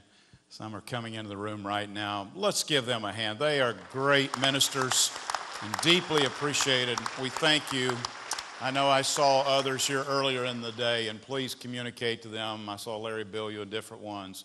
Be sure that they know that this assembly respected and appreciated their service to communities. Terry Jones likewise has served in that role. There are many others that I'm sure I'm going to miss over the next few moments, but thank you, thank you. Any missionaries present right now? Because I'd like to say thank you to missionaries that might be in the room. I know you'll hear from some at assembly time, NMI gathering time, but yes, please. Oh yes, you were up this morning. The Neils, please, let's give them a hand. Thank you for your missionary work and service to Papua New Guinea and for your current work today. Others? Is Philip Troutman here? There he is, yes, longtime missionary. We appreciate you, Philip. Thank you, brother. And of course, we have some retired missionaries, and I may get in trouble here, but the Strouds are here, and Evans, please stand up so we can say thank you to all of these missionaries. If I missed anyone else, thank you so very, very much. These are true servants of God, and when I go to these areas and observe the sacrifices that they make, I just can't possibly express my thanksgiving in a formal way. I'm overwhelmed with what I see. I mean, one missionary, for example, had to drive 12 hours just to get to Gambella for the gathering. I mean, that's over mountains, and the travel is rugged, and it's not safe, and there are so many sacrifices that Linda and I have observed with the ministry of our missionaries, and we praise God for them. Well, we'll get back on track here, but I thought it was time to say thank you, and I know that you appreciate our pastors, missionaries, chaplains. How about evangelists? Any evangelists in the room here today? Any? Yes, Janice, please stand up there. Thank you so very, very much for your ministry among us. My sister in Christ had a chance yesterday. I spoke at Providence, and you should have been there. Heaven came down. The altars were filled with people seeking God, tears flowing freely. And the ministry of that church, you would just be so amazed. I walked through that educational wing and realized that Alabaster Funds had helped greatly along with the district to support a cause at Providence, and I'm just throwing that in along with the evangelist cause there. But it's just 5-star, the restrooms, everything that they've done, and now they're moving into that sanctuary area. I hope some of the churches will put Providence on their work and witness plans this year. This church can go to a new level of excellence if some of you will just step in and help them. Amazingly, good things are going on, and God is blessing that church. Okay, now I think we're back on track. Okay, we have a report from our Board of Tellers, and Election Secretary. Ballot number 4 for General Assembly ordained delegates. We had a tie, and so we have reduced it from 6 to 5. And we intended to do from 6 to 4, but we have to 5. Let me read these and the votes they got. Jim Hill, 61. Terry Armstrong, 79. Kelly Griffith, 43. Chip Perkins, 39. Terry Toler, 43. And Gabriela Rodriguez, 61. And then with the General Assembly lay delegate alternates, we have Tim Bailey, 72. Kathy Buchanan, 91. Fred Emmert, 86. Jason Gunter, 76, Paul Nance, 74, and Anita Shepard, 83. So your alternates in order would be Kathy Buchanan, Fred Emmert, and Anita Shepard. All right, let's give them a hand. Congratulations, alternate lay delegates. All right, if Board of Tellers number 1 would come, we would like to receive this ballot. This one, in fact, is the number 5 ballot, and it is the elective ballot for ordained ministers. Those of you who are delegates, if you'd please stand.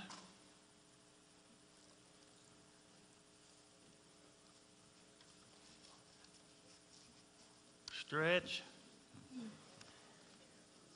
When they sit down, those of you who aren't, maybe we'll give you a chance to stand and stretch while they vote. How's that?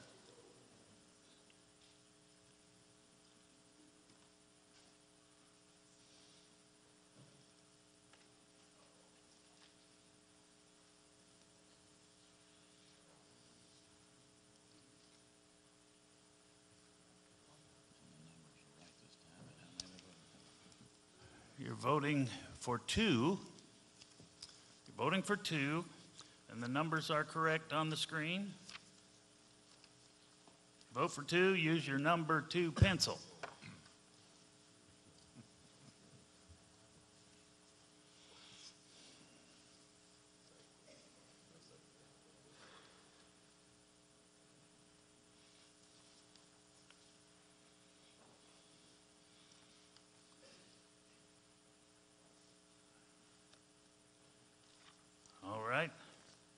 When you have those, if you want to pass them to the end of the aisles, that would be great.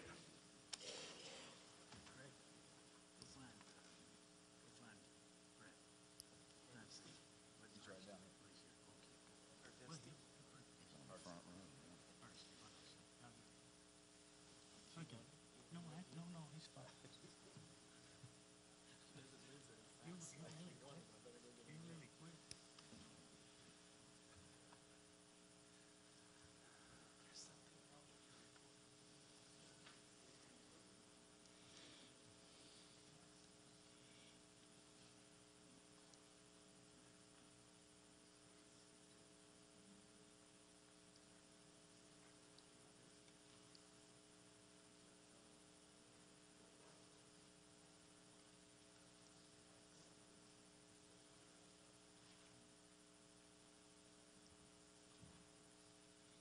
All right, it looks like we're getting most of them. If you have a ballot left, if you'd wave it high,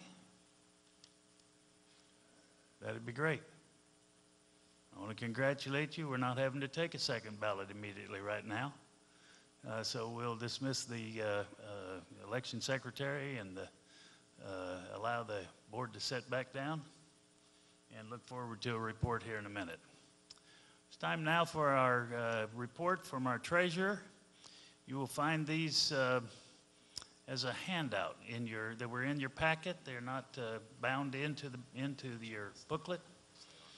You will find these as a handout. They'll be stapled together.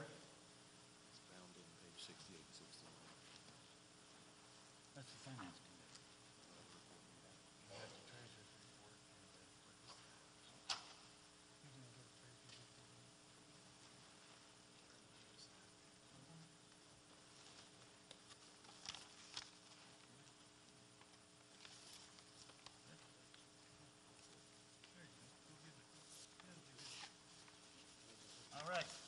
with it, we will have the Assembly Finance Committee report, and that is bound into your booklet.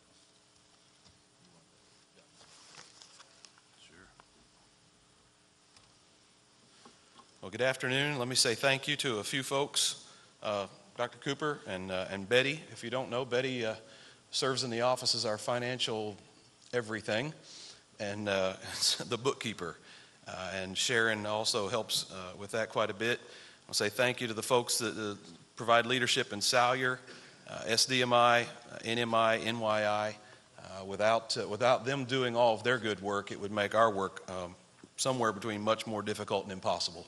So thank you. What you've got in your packet, the letter that states that the books have been audited for every auxiliary, all the district and the auxiliary. The work has been done to make sure that the reports are correct, and you have that report before you. Attached to it is the Southwest Oklahoma Treasurer's Report for the year just passed. You heard some of the details of this report earlier. You'll see that where we budgeted for $487,000 in income for the unified shares for this current year, $309,000 was received. That makes things difficult. A wise man once told me if your outflow exceeds your income, then your upkeep will be your downfall. I think I heard that from a Toler brother or something. It still makes sense today, but I want to say thank you for the folks who in our office, you see them, you know them, you love them. They do good work, but I also want you to know they're very efficient, very mindful of the money that is given from the pockets of people into the offering plates in churches and eventually makes its way to a district office to be as absolutely efficient with that as is possible. And so thank you. You should be proud. If you got the close look at the numbers, you would know that to be true. You see that the total income for the district, $892,867. And if you look to the back page, you will see that the grand total in expenses near the bottom of the back page, $921,812. Once again, more went out than came in, but by the grace of God, good things happened with those dollars, and I would encourage you to join me in being grateful for what was accomplished with it. I want to say, if I can, I want to encourage you. So first of all, say thank you to those who regularly report their church's income at the Funding the Mission website. If you don't know what that is, if that sounds like Greek to you, please see me, talk to me, Sharon or Betty, others in the office. We can help you, point you in the right direction. If in fact you can report your income each month, it would be much easier for us to adjust on the fly. As I heard your report this morning, 500 years before we make adjustments. In this day, that's a little too slow. But we'll be nimble and quick to make adjustments as necessary if we have good information. That good information only comes if you'll go to the Funding the Mission website and report your income monthly, and we'll be faithful to make those adjustments. You have before you a budget that's been proposed. It's on page 68 and 69. It's a similar budget to last year. It does represent several reductions in budget. Not because we necessarily wanted to, but because we want to be realistic. And so a couple of items I'd point out about that budget. First of all, the income at the top of that section. We plan to budget for $425,250 in income. That's based on 90% of a projection of what was received this year. We've been 100% kind of a district in the past. We hope that we'll return to being 100% payment kind of a district and believe that that can be true. But so that we don't spend more than we received, we're budgeting based on 90%. With the other kinds of income that is received through the renting of a section of the district office and through other work that's taken place, your generosity with care and share, total income we project this year at $507,400. $507,412. You can take your time to look through the proposed expenses and see what those might be. I need to point out to you, though, that at the bottom of page 68, third line from the bottom, Salyer shares projected at $72,434. And in the note, at about the middle of the page, there is a couple of sentences regarding that. In order to balance this budget, it's necessary to budget the Salyer Lake project approximately $50,000 short of expected operating needs for the 2012-2013 budget year. That amount does not include the amount necessary to make the final land payment on the additional section of acreage at Salyer Lake. That payment will be $61,000. I believe about $61,000, of which a portion has been received. I want to say thank you for the generosity last year. You stepped up. A lot of folks stepped up and made wonderful gifts to be able to make that land payment. And about $15,000 remains in an account, restricted account, that will be put towards that payment, but we'll need to raise the funds for that payment. It also does not include monies for improvements. However, there are multiple thousands of dollars in place that have been given so far for those improvements. I simply would say that improvements and land payments are fantastic, but the necessary operational costs have to be covered in some way. And so I simply need to report that to you. Final section of that paragraph in the middle says if 100% payment was made on our shares for others, based on these projections, we believe that God could grow your church, and pray that way, that your offerings would be blessed and multiplied, and that 10% would be way above what we projected. And we'd give God all the glory for that. If it simply came in at 100% of what we project right now, that would be an additional $47,250. That would go a long way towards making up that gap for the Salyer operating expenses. Final thing I'd like to tell you is that throughout the course of this year, there were debts that were reduced. That is good stewardship, and we are currently working at refinancing each of the debts to be able to save money, to be better stewards, to free up money for other missional purposes. This is the report. Thank you. All right. I move the adoption of these reports, the Assembly Finance Committee report, and to the receiving of the District Treasurer's report. We have a motion and a second. Discussion, questions, comments?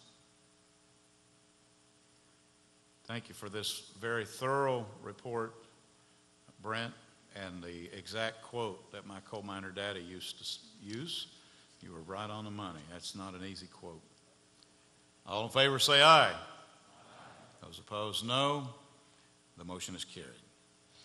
All right, Brent is here as our assistant election secretary. We need to receive a ballot now. If Board of Tellers number 1 would come.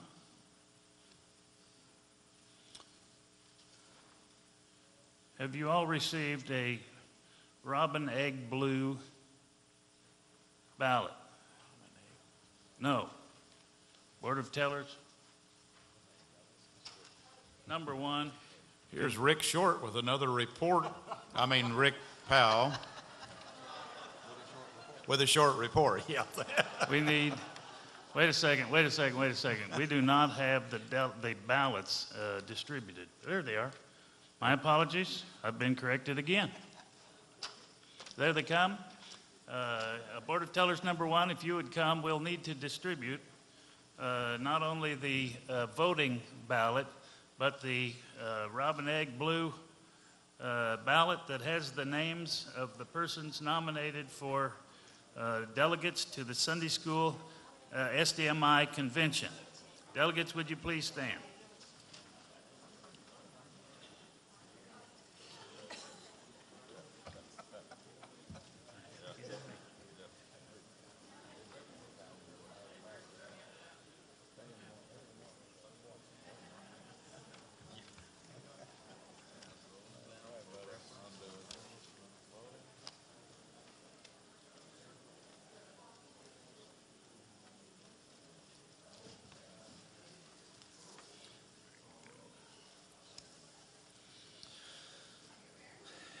right, you've got a lot of paper to collect there. Why don't you, if you would, don't start voting yet. Maybe we'll give some instructions after. It's a little more confusing when we have to pass out 2 pieces of paper, and I really appreciate your patience and quickness to respond. This ballot will be taken in the same way. There are numbers on this.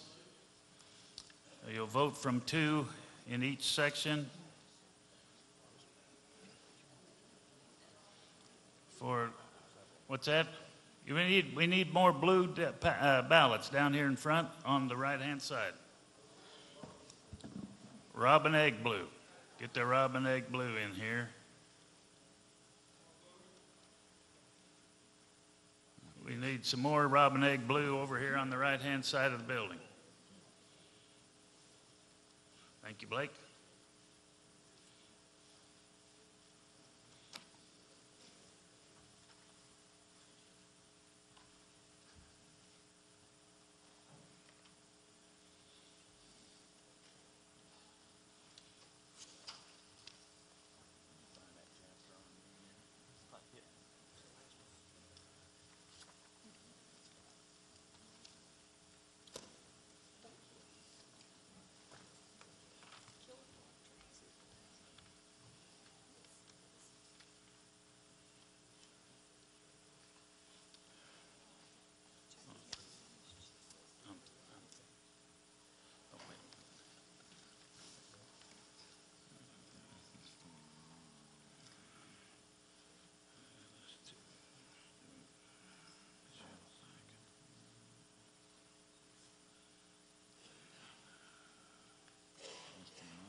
Don't give the blue ones back. Hang on to them. There's always a chance we'll get a tie. We'd have to vote again, but with a nice robin egg. My neighbor came to me this week and wanted me to come look at an egg he had found in his flower garden. It was a duck egg. They're not robin egg blue. There's a different color. They're kind of a funny color and spotted. I'm going to have to ask you to be germane to the question here, sir.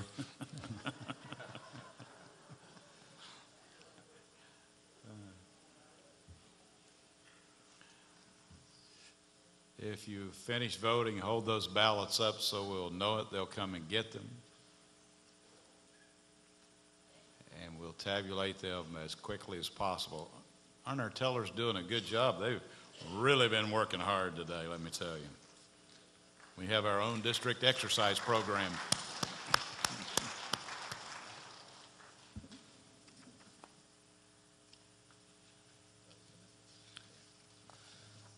All right, when you have them done, if you would pass them in, they'll bring them down to us.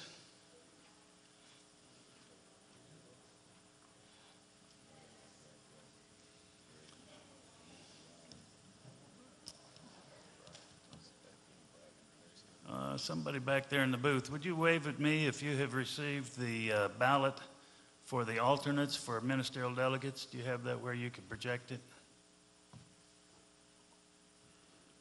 I don't see any waving. Okay, we won't do that right now then. Wave at me when you get it.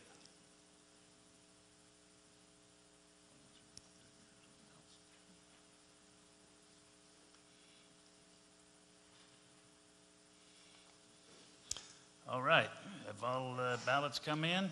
Here comes one more. That's the tiebreaker. We don't need any ties. All right. As soon as they have that alternates ballot ready, we will be taking that ballot. Let me read to you the report This is the elective report for ordained ministers, General Assembly delegates. Jim Hill, 60, Terry Armstrong, 80, Kelly Griffith, 52, Terry Toler, 48, Gabriela Rodriguez, 66. That would mean the delegates are Terry Armstrong and Gabby Rodriguez. Let's congratulate these individuals on their election to delegate to General Assembly.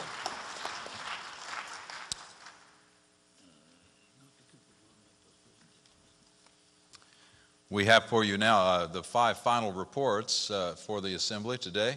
I believe they're the final reports. We'd like to ask for our Central Ministries directors to come if you're here. I see Pastor Blair back here. If Cindy Powell is here, Pastor Paul, if you'll come, as well as our 2-8 House director, David Kinsel, and our Salyer Lake Retreat Center director and manager, Ken Hembry. If you'll come together just like the pastors and be ready here in these chairs, and we'll just go first of all with NYI. Pastor Blair, you're first to the mic. And we're using the same clock and the same system. And so tell us positive results and upcoming challenges, opportunities. All right. Well, good. I get to go on the clock, give a report. 9 years on this district. I finally get the clock. NYI. They haven't actually started it for him. Thank you. Give me some extra time.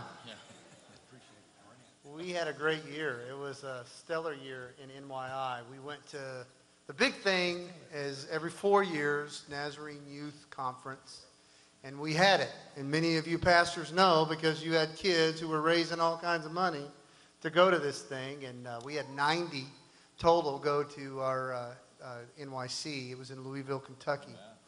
And Lance Redinger, one of our laymen, was the director. And it was an amazing event from beginning to end. We left on the 4th and got up on the river and got on a riverboat with Louisiana and Dallas and all their kids and students, and we had a great time. We watched the fireworks and had some amazing ministry projects with these 90. And it was just a great time to be with, the church. We went and did painting, and we did beads, and we did all kinds of ministry. We also did a thing called Bundles of Hope, where we brought in children's supplies in diaper bags, and many of you helped donate diapers and bottles and pacifiers and all kinds of things that we needed. And we collected over 35,000 items as a church, as your youth, to give to the children and the people who are underprivileged there in Louisville. And it was really a pretty fantastic time together.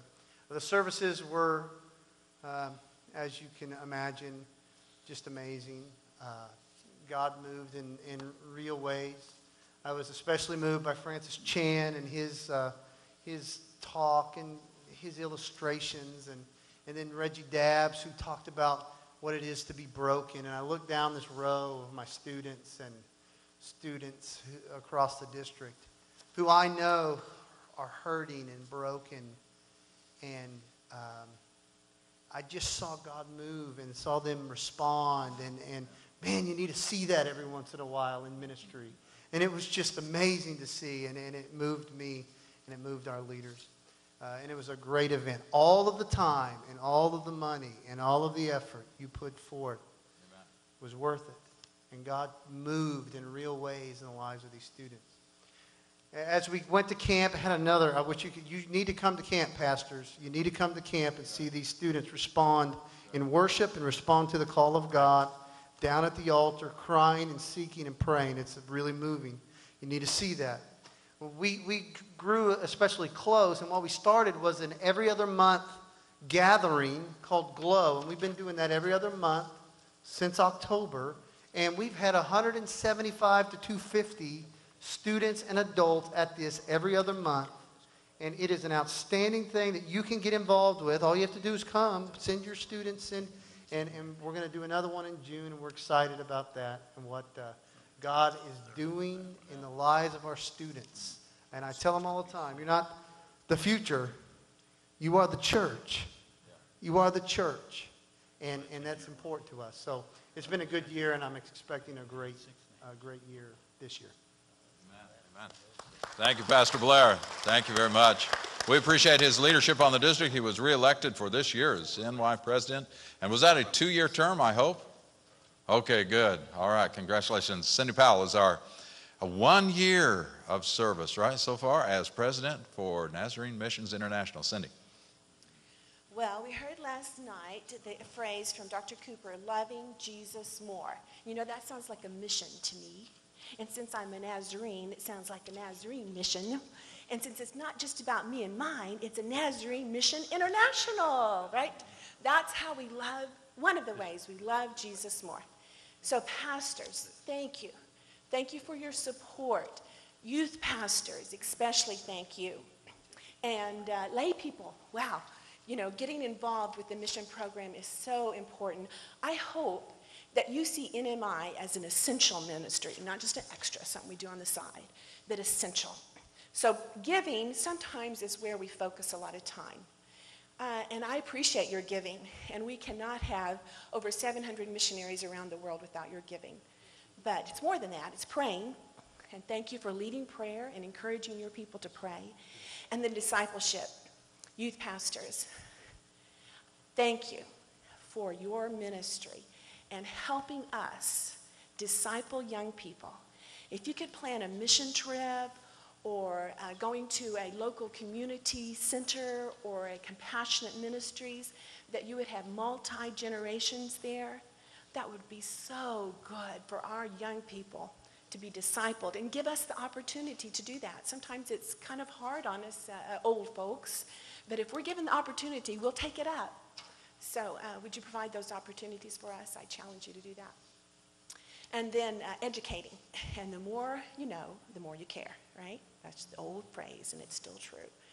And I will be giving a longer report tomorrow, but I just think those 4 things, and that I can encourage you to do, to love Jesus more, and Nazarene Missions International can be one of the ways that that is fulfilled. So have at it. Amen. Amen. Thank you, Cindy. You'll want to be a part tomorrow, as is tomorrow, isn't it? Cindy's presiding over, her first presiding over an NMI convention as president. Is that right? Well, it's great to have you on board as president, and I like her enthusiasm. Brazilian proverb says, "O que os olhos não ver, o coração não sente." What the eyes do not see, the heart does not feel. And that's what you're talking about in education. Pastors and laymen, find a way in this day. It's a new day, probably a new way. But find a way to help your people see through knowing about the opportunities and the challenges and the victories in international missions. Well, Ken Hembry, come and share with us opportunities for your local church to use, utilize, and to invest in Salyer. Well, I thought I was going to give a report, but we better get some pledge cards and take up a pledge. We got $50,000 to raise real quick. No, that is scary, but you know what? God's in control.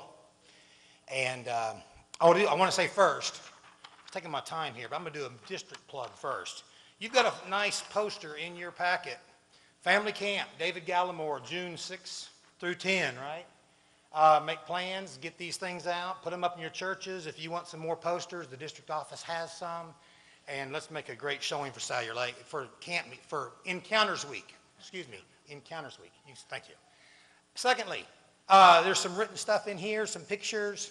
Check it out. I'm not going to spend time on this today. It's written for you. You can look at it. My report. First of all, I want to say I lost a great friend, and Salyer Lake lost a great friend this year in Sid Emmert.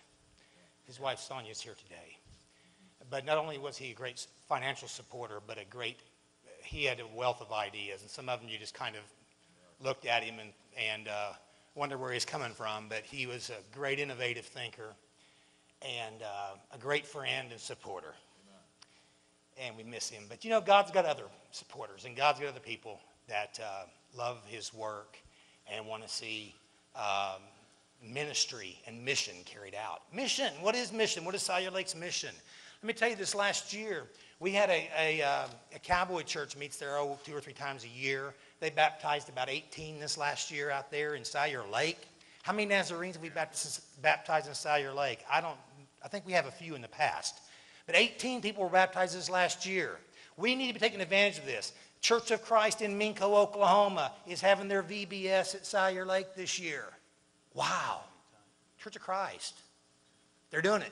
They're having stations around Salyer Lake. They're doing a great big Saturday VBS. It's going to be awesome. Heritage Baptist brings out about 60 to 70 to 80 men and boys every year for a Flee the City retreat. They have a blast. You ought to see everybody running around and all the stuff going on. You know what? We are providing a great ministry point that everybody else is taking advantage of. A while back, I had 2 small groups on a Sunday evening come out. Got there about 2 o'clock on Sunday afternoon, about 55 of them. After some times of sitting around and talking and hiking and boating and doing all different things, we had a great song service, Singspiration, preaching service. I got out of there about 11 o'clock at night to head back to the city, but it's all right. It was great. It was a great ministry opportunity. A great offering was taken that I was glad of also. But it just shows to show that even though we are not developed where we want to be and where we can do big things and big groups, we've got a great atmosphere and a place where you can have ministry at this level. We've got a place where you can bring groups to work. We've got a place where I put in my report, 1 to 100. What a great place to build ties, build relationships with each other, with fellow church people, with fellow district people. A lot of you I've seen have been out there, have worked on dorms, have worked on projects. Salyer Lake is alive and well. We are growing. The grass is growing. If you like to, somebody had a great idea. Hey, why don't you get some sheep or goats? I don't know how that'll work, but we always have lawnmowers and weed eaters if anybody wants to come out and play like you're a goat or a sheep for a Saturday or a Tuesday or whatever. So we would just love to invite you out. Let me look at my notes here, make sure I covered about everything I want to cover. My time is up. One more exciting thing. Kim, where's Kim? Travis thought. Anyways, Kim has scheduled a mini camp for our Southwest District kids. The idea is some of the kids that can't afford maybe to go to the regular kids camp are going to come out Friday and Saturday to Salyer Lake, and they're going to spend the night in dorms, and they're going to have a fun-filled, a ministry-filled, a place, kind of a more roughing-it type atmosphere. But we're going to have our first kids camp this summer. So we're excited about that. Come out and see us. I'm there every day. And if you want to come spend some time, look the place over, give a hand, whatever the Lord lays on your heart. I always love to have visitors. And you can ask anybody. I'll take you on a full... Well, I give a $1 million tour and a $2 million tour and a $500,000 tour. And it just depends how much you have in your pocket is what we'll do that day. Thanks a lot. God bless you. Thanks, Ken. Thank you so much. Point is, there are some things you can do to utilize for your local church ministry, Salyer Lake. So begin taking advantage of it. Other people are. And there are probably some events that would be terrific at Salyer that you can do. We're not fully equipped, as Ken said, but you can do some things now in terms of experiencing the resource and taking advantage of it. Secondly, there are great opportunities to serve, bring a team, get in touch with Ken. There's lots of work to do that volunteers can do. I want to take a little interlude now and ask Marilyn Stark right back here to stand up, Director of Love Link Ministries. We're so glad to have you here all day. We didn't catch you a while ago. We wanted you to stand. Anyone who's new to the church, and we have some new pastors, so we want you to get eyes on here. This is Marilyn at Love Link, a great place for your work and witness teams of people to go and experience ministry. Thank you, Marilyn, for being here and for your ministry. We have 28 House on OU campus, and David Kensel is coming to tell us some of the positive results this year and what's ahead. Well, when Blair mentioned the NYC, Mary, who was a year old when we came to Norman, was part of the NYC delegation. This is my 14th report. well, we don't give a report every year. We're completing our 14th year at the University of Oklahoma, and I've got feedback. Do I need to be closer, farther? Not worry about it. We're there as an outreach and discipleship ministry of the church, and very much feel that we're also a support of the local church. And so Craig and Anita joined us a few years ago. Craig's over there, and Jude now. Mary was Jude's size when we came. He celebrated his first birthday. Well, it would have celebrated his first birthday except for the tornadoes, so his party's coming up. But anyway, just a couple of things. Again, the ministry, our mission field at the University of Oklahoma are students from 110 foreign countries, all 50 states, and faculty and staff. The university is a community in and of itself.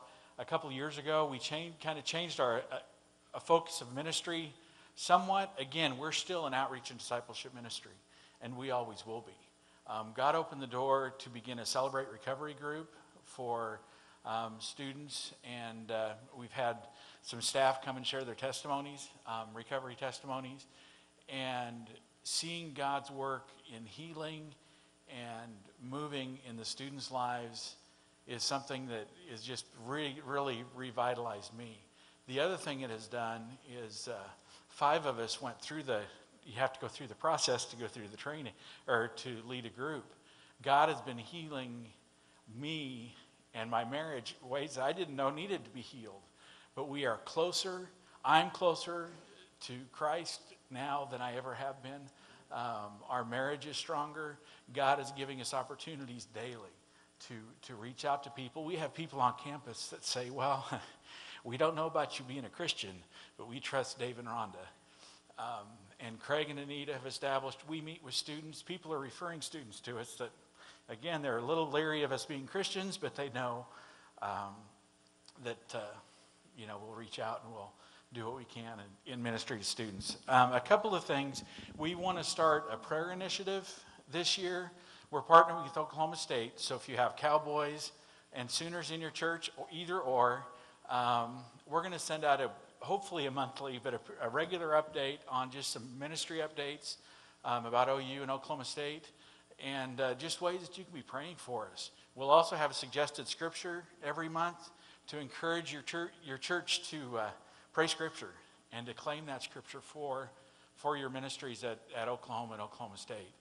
If you're interested in that, there's a reminder out on our little table. And but what we're asking churches to do is list our ministries on your regular prayer list and pick a week or pick a day a week.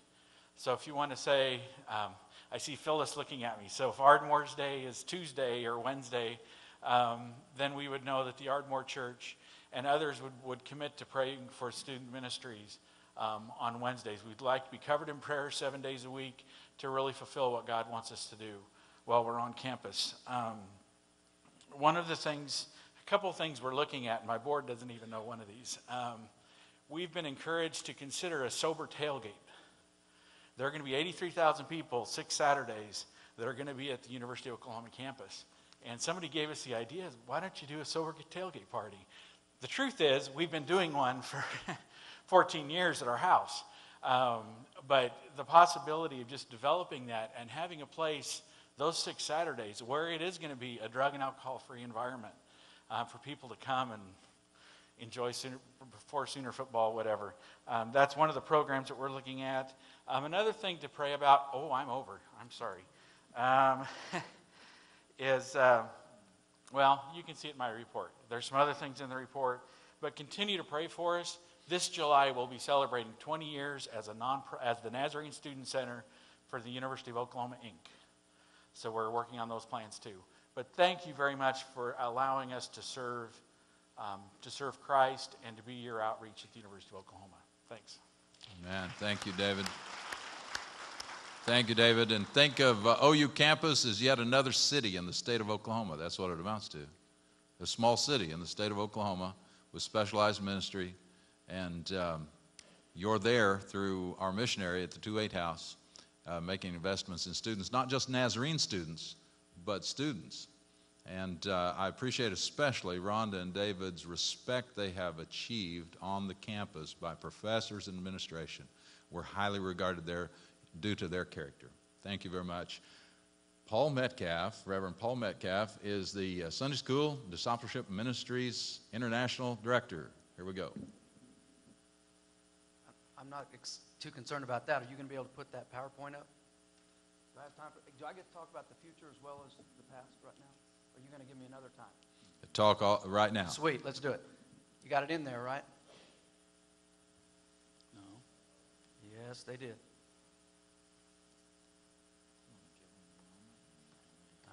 Paul, let me really what it looks like.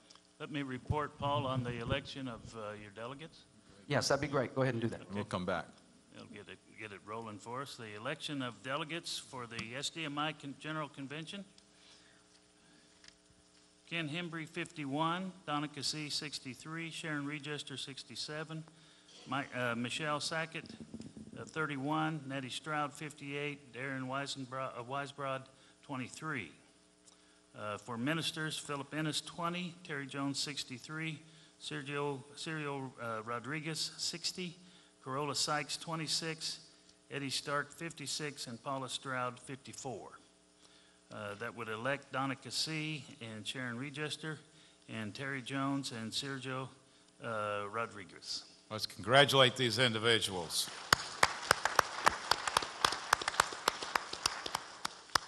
All right, while they're getting his report up, we do have the report if we're not on top of each other. I have a report if you'd like. Go ahead and give the report. We're going to take another ballot here in a minute when we use the same projector for it all. So that we can utilize our time, we have the report of our urban mission and effort, our urban missionary, Kristen Pickard Donovan. And you know her probably as Kristen Pickard. And Kristen is pregnant with her first child, and the baby right now, unborn, is giving her a little bit of difficulty. So you might remember her in prayer, but she has sent to me the report that she was going to share with you verbally. So let me just scan it and see if I can help you. Many of you invested in this year in urban missions, and we want to say thank you. The purpose of this experimental effort that we made this last year, and we want to project into one more year to see if it's effective, is as follows. We wanted to provide for a specific ministry into the inner city of the largest city on our district, Oklahoma City. We wanted a missionary presence downtown, working especially with youth and trying to multiply youth centers across the downtown area. We believe it can be done. We have one now, of course, that Kristen established through the ministries of First Indian Church, but we would like to see that multiply. Then beyond that, we want to facilitate and resource all of our churches in any size town or city across our district to help them know better how they could reach unreached people groups in their community, people with specific needs, young people, elderly people, it doesn't matter the age. And so Kristen's been speaking in some of your churches, holding some faith promise conventions, as well as some special services. Individuals have contributed to the ministry, as well as churches. Some of what Kristen says we've accomplished since last August, when we really kicked it off last August. Speaking in faith promise services, raising awareness of needs in urban settings, assisting May Avenue Church. And this was one of the methods we wanted to instigate, was someone to come alongside the local church that's trying to reach out in a creative way to their community. So May Avenue had the passion and heart for children in their community that were at risk. And so with Kristen's help and guidance, Pastor Kelly and his daughter have started an after-school program at May Avenue. Oklahoma City Korean youth were led by Kristen in a mission effort to our compassionate ministry centers on the district, at least a couple of them, one out in Elk City and the other here, I think, Oklahoma City Compassion Ministry. They were downtown passing out food, interacting with people who are addicted on the street, looking for hope. And so another way that Kristen served the local church, our First Korean Church, in a compassionate ministry for their youth. Then the services, of course, at the First Indian Church Youth Center through Jubilee Partners, which is a 501c3 established by Kristen. Some future plans are to identify churches on the district who are interested in starting community outreach, for instance, like the one at May Avenue. Help them identify and equip a missionary from their congregation to serve in that ministry. Increased work and witness trips on the district that she would be happy to facilitate. Some various ways to support this ministry. You have in your packet today a card. If you'll dig around in that packet right now and look for it, it's a card that will help you be able to share it with your people in your local church as to how you can participate financially. Here's some things that have happened. Individuals have given this year. Some have given, say, $100 a month to this ministry. It adds up throughout the year. Some churches have given a percentage of their faith promise. Before they present to their congregations the opportunity of faith promise for global missions, they let them know that this year they're taking out 1%, 2%, 5% of this faith promise to go to urban missionaries, missionary effort on the SWK district. Some have also, a creative way Crown Heights found, was they just give a regular percentage of their offerings every Sunday. They just carved out and said, we're going to give this percentage of our offerings to urban missions. And then several one-time donations. A huge donation, of course. Mustang Church here, this local church, always gives away one full Sunday's offering to some ministry, some church. This year it was Urban Missions, and I think that that offering was one of their record offerings for the year. They don't announce when it's going to be taken, so people can't either give extra or avoid it. But the pastor knows, selects the date. It's not even announced to the board, I understand, and then they give it, and I think it was around $11,000, maybe more. And we appreciate their support. Many other churches, I see here South Point, Anadarko, Norman Community, Mustang, Love Offerings, and other individuals who have given. And so the response cards are in your packet. We encourage you to take them home. Devise a method to invest in urban missions, and let's see where this goes and where God takes us in one more year as this ministry gets more established. Thank you very much. All right, we're ready with the SDMI report now. Thank you, Dr. Toler, Dr. Cooper, Dr. Crow. Any nurses in the house? Yes. Thank you, Doctor. Doctor. Are we going up now, Nathan? All right. My report will be given August 25th at the second annual Resource Day, but I can tell you in the past, and a couple of people have commented already, I attended kids camp and youth camp. Both of them were fantastic. Yeah, there's a lot of fun and people get hurt and all that. Nothing serious. Everything's okay. But when they gather around and begin to present themselves to Christ, that is pretty incredible stuff. And if you haven't seen lately young people worshiping, I mean, all out, you really need to go. Just find a way to get down there. It'll be at Camp Bond. It's well worth the trip. It's incredible to watch them worship and then just get caught up in the spirit of it yourself and realize, you know, God is in this. And it's just phenomenal. We did have our first Resource Day this last year, and we are coming up on our second annual. We're excited about that. And I bring you some really exciting news because we decided to go outside the district and seek some folks to come in and speak to us. And one will be the general chairman of the SDMI for the Church of the Nazarene, Woody Stevens. He'll be coming to speak to us. He'll be the keynote speaker. Also, Leslie Hart, who is responsible for Naz Safe, which is an incredible ministry that's vital to the local church and very important to us on the district, how we safeguard our children and teenagers in our local churches. She'll be speaking as well and hopefully helping us to begin to implement policies in our local churches that can make it safer for our children. What we'll be doing at the Resource Day is we'll be reshaping, rejoicing, relooking, and resourcing. We will be trying to pull it all together to help you to do the job that you're doing in the local church. There's nothing about SDMI that happens really at the district. It all happens in your local church. What you're doing, the way that you're impacting people, the way that you're discipling people is what SDMI is about. But the cool thing about it is it's happening in your local church, it's happening on this district, it's happening in the region, and it's happening around the world. We're involved in something that's bigger than us. Jesus said, make Christ-like disciples in the nations, and that's what SDMI is about. Join us. It's a great journey. Thank you, thank you.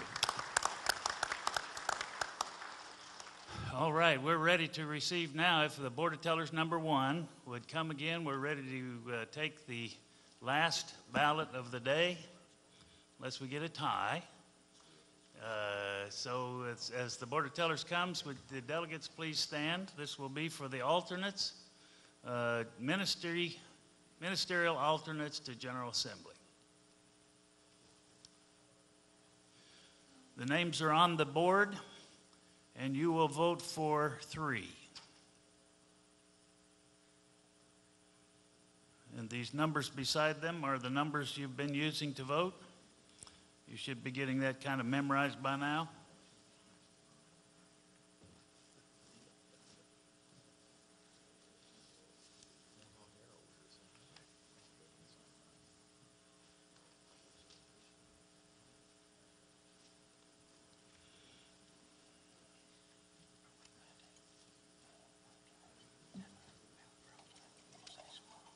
No, were they supposed to? No, theirs just goes in order.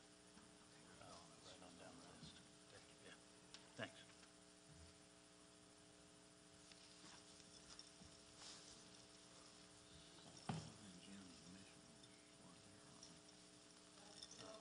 Yes. Vote for 3. Use your pencil. Vote for 3. This is correct. This comes directly from the manual of the Church of the Nazarene. These people look at me like I'm crazy. The point is, we've been voting for 2. The point is, we have 3 delegates, and we elect an alternate for all 3 delegates. Our 3rd delegate is our district superintendent. We start with our district superintendent, then we elect 2 more, so we have 3 delegates, and now we're electing 3 alternates. You stand corrected, and he's right.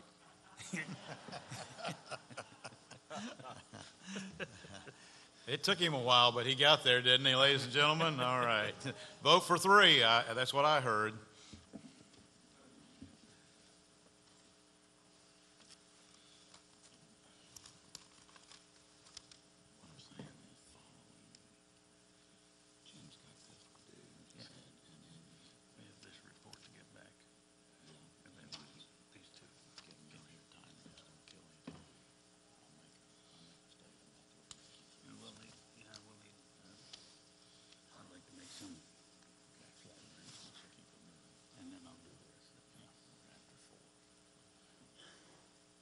All right, I think the ballots are coming in.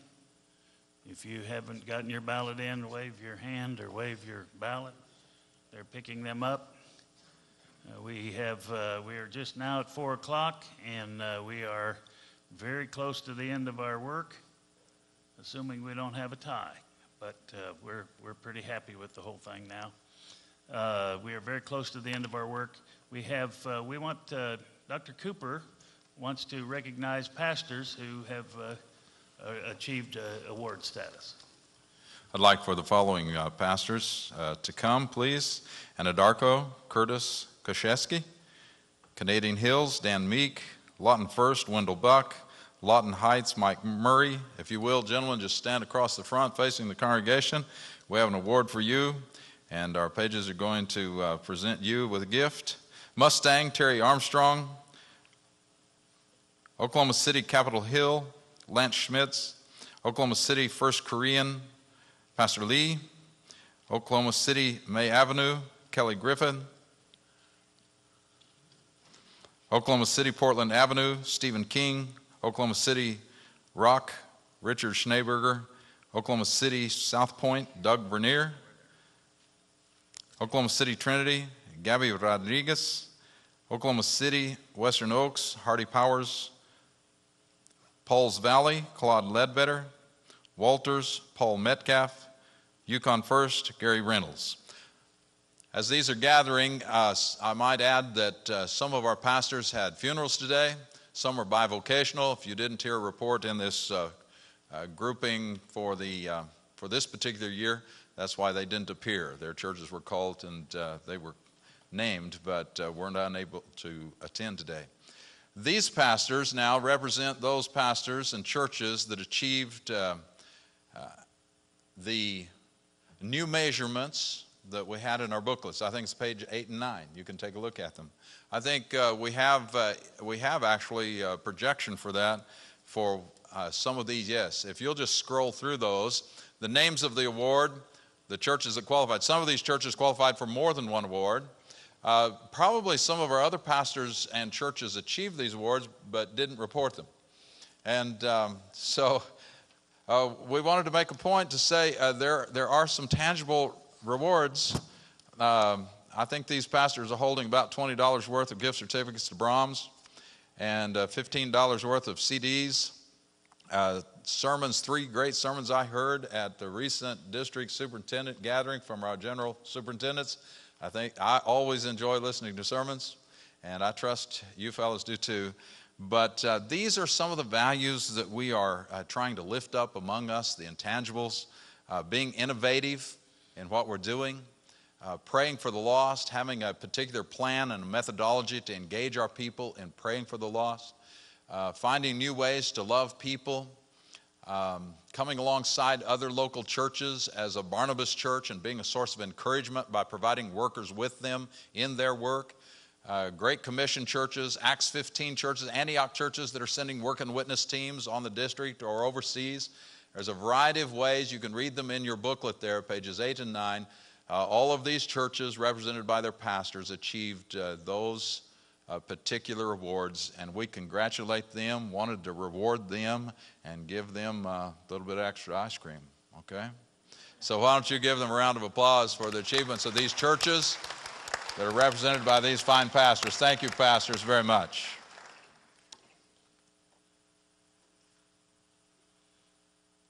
All right. We are very near the end of our business. We're waiting for a report to come back on the election of our alternates. It may take a moment, so let me make some announcements here as we get ready, and then we have one more item, 2 more items to deal with. The ordination service is at 7 o'clock. We need the ordinands and retirees. I want to remind you, I need to meet you at 6:15 in the room behind the platform for flowers and pictures and all of those kinds of things. So if you're retiring this year, or if you're being ordained or recognized this year, we need to see you there at 6:15 behind the platform and ready for pictures and flowers. We want the ministers in place for the ministers' choir at 6:30 to practice and get ready for a wonderful, wonderful service this evening. And then I need to remind the ministers, we will, if you'll line up out in the entryway at some point, then we will come in as a processional. And we need the newly licensed ministers. If you're here, we will want you sitting over here in the second row at the front of the thing. We have two items of business.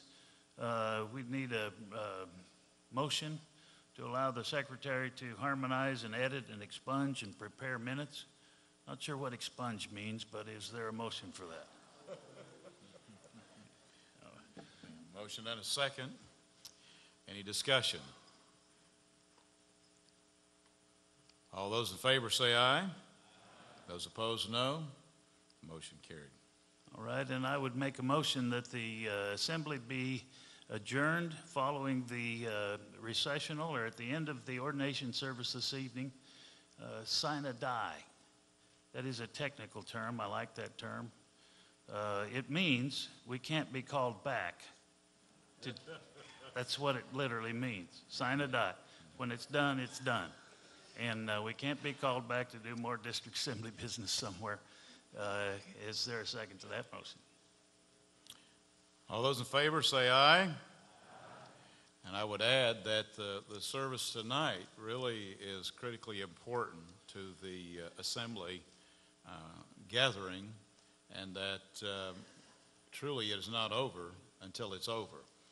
And I know we're going to let you out early. The plan was to let you out at 5 o'clock, but as soon as we have this ballot report, we'll be ready to let you go. You've been so kind to me today. I fully expected you'd take me the full length of time, and there'd be weeping and gnashing of teeth, but nothing like that whatsoever. It's been a lot of fun. I will tell you a story about Dr. Carl Summer. Would you like to hear one since we got a minute?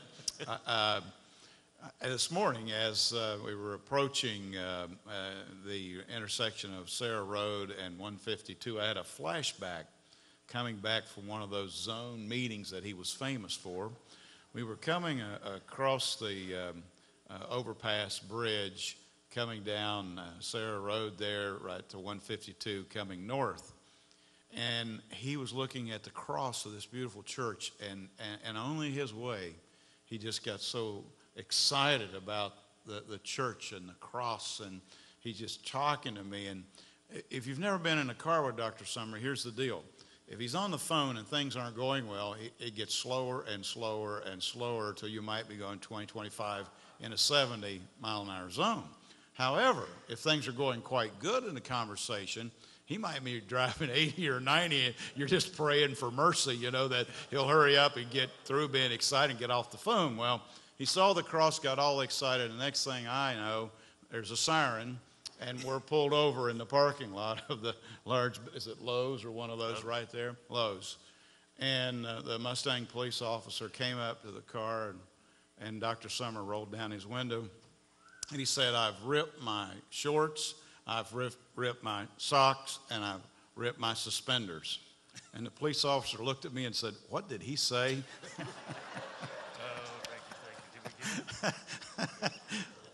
I said, he said that cross on the Mustang Nazarene church is most beautiful. And he was just observing that as he came over the overpass, and the officer changed in a moment and said, "It is beautiful, isn't it?" And I said, "And yes, he's the district superintendent." He said, "You are? Well, sir, that's wonderful." And the next thing I know, Carl gets a warning. Now, is that amazing or not? No ticket, just a warning. You need me to travel with you, brother. That's what it is. Unfair. Always point to the cross. That's the point. All right, there you go. You can ask Dr. Summer about it tonight, and it's true, chapter and verse. All right. We are actually 30 minutes ahead of the last item on our agenda, which means we're more than 30 minutes ahead of the time we had planned to get out. Here is the report of the General Assembly delegates, ordained ministers, alternates. Jim Hill, 108, Kelly Griffith, 102, Chip Perkins, 94, and Terry Toler, 97. That would mean our three alternates are Jim Hill, Kelly Griffith, and Terry Toler. Let's congratulate those individuals, if you will, please. We're done. All rise. You're dismissed. Thank you so very much. See you back.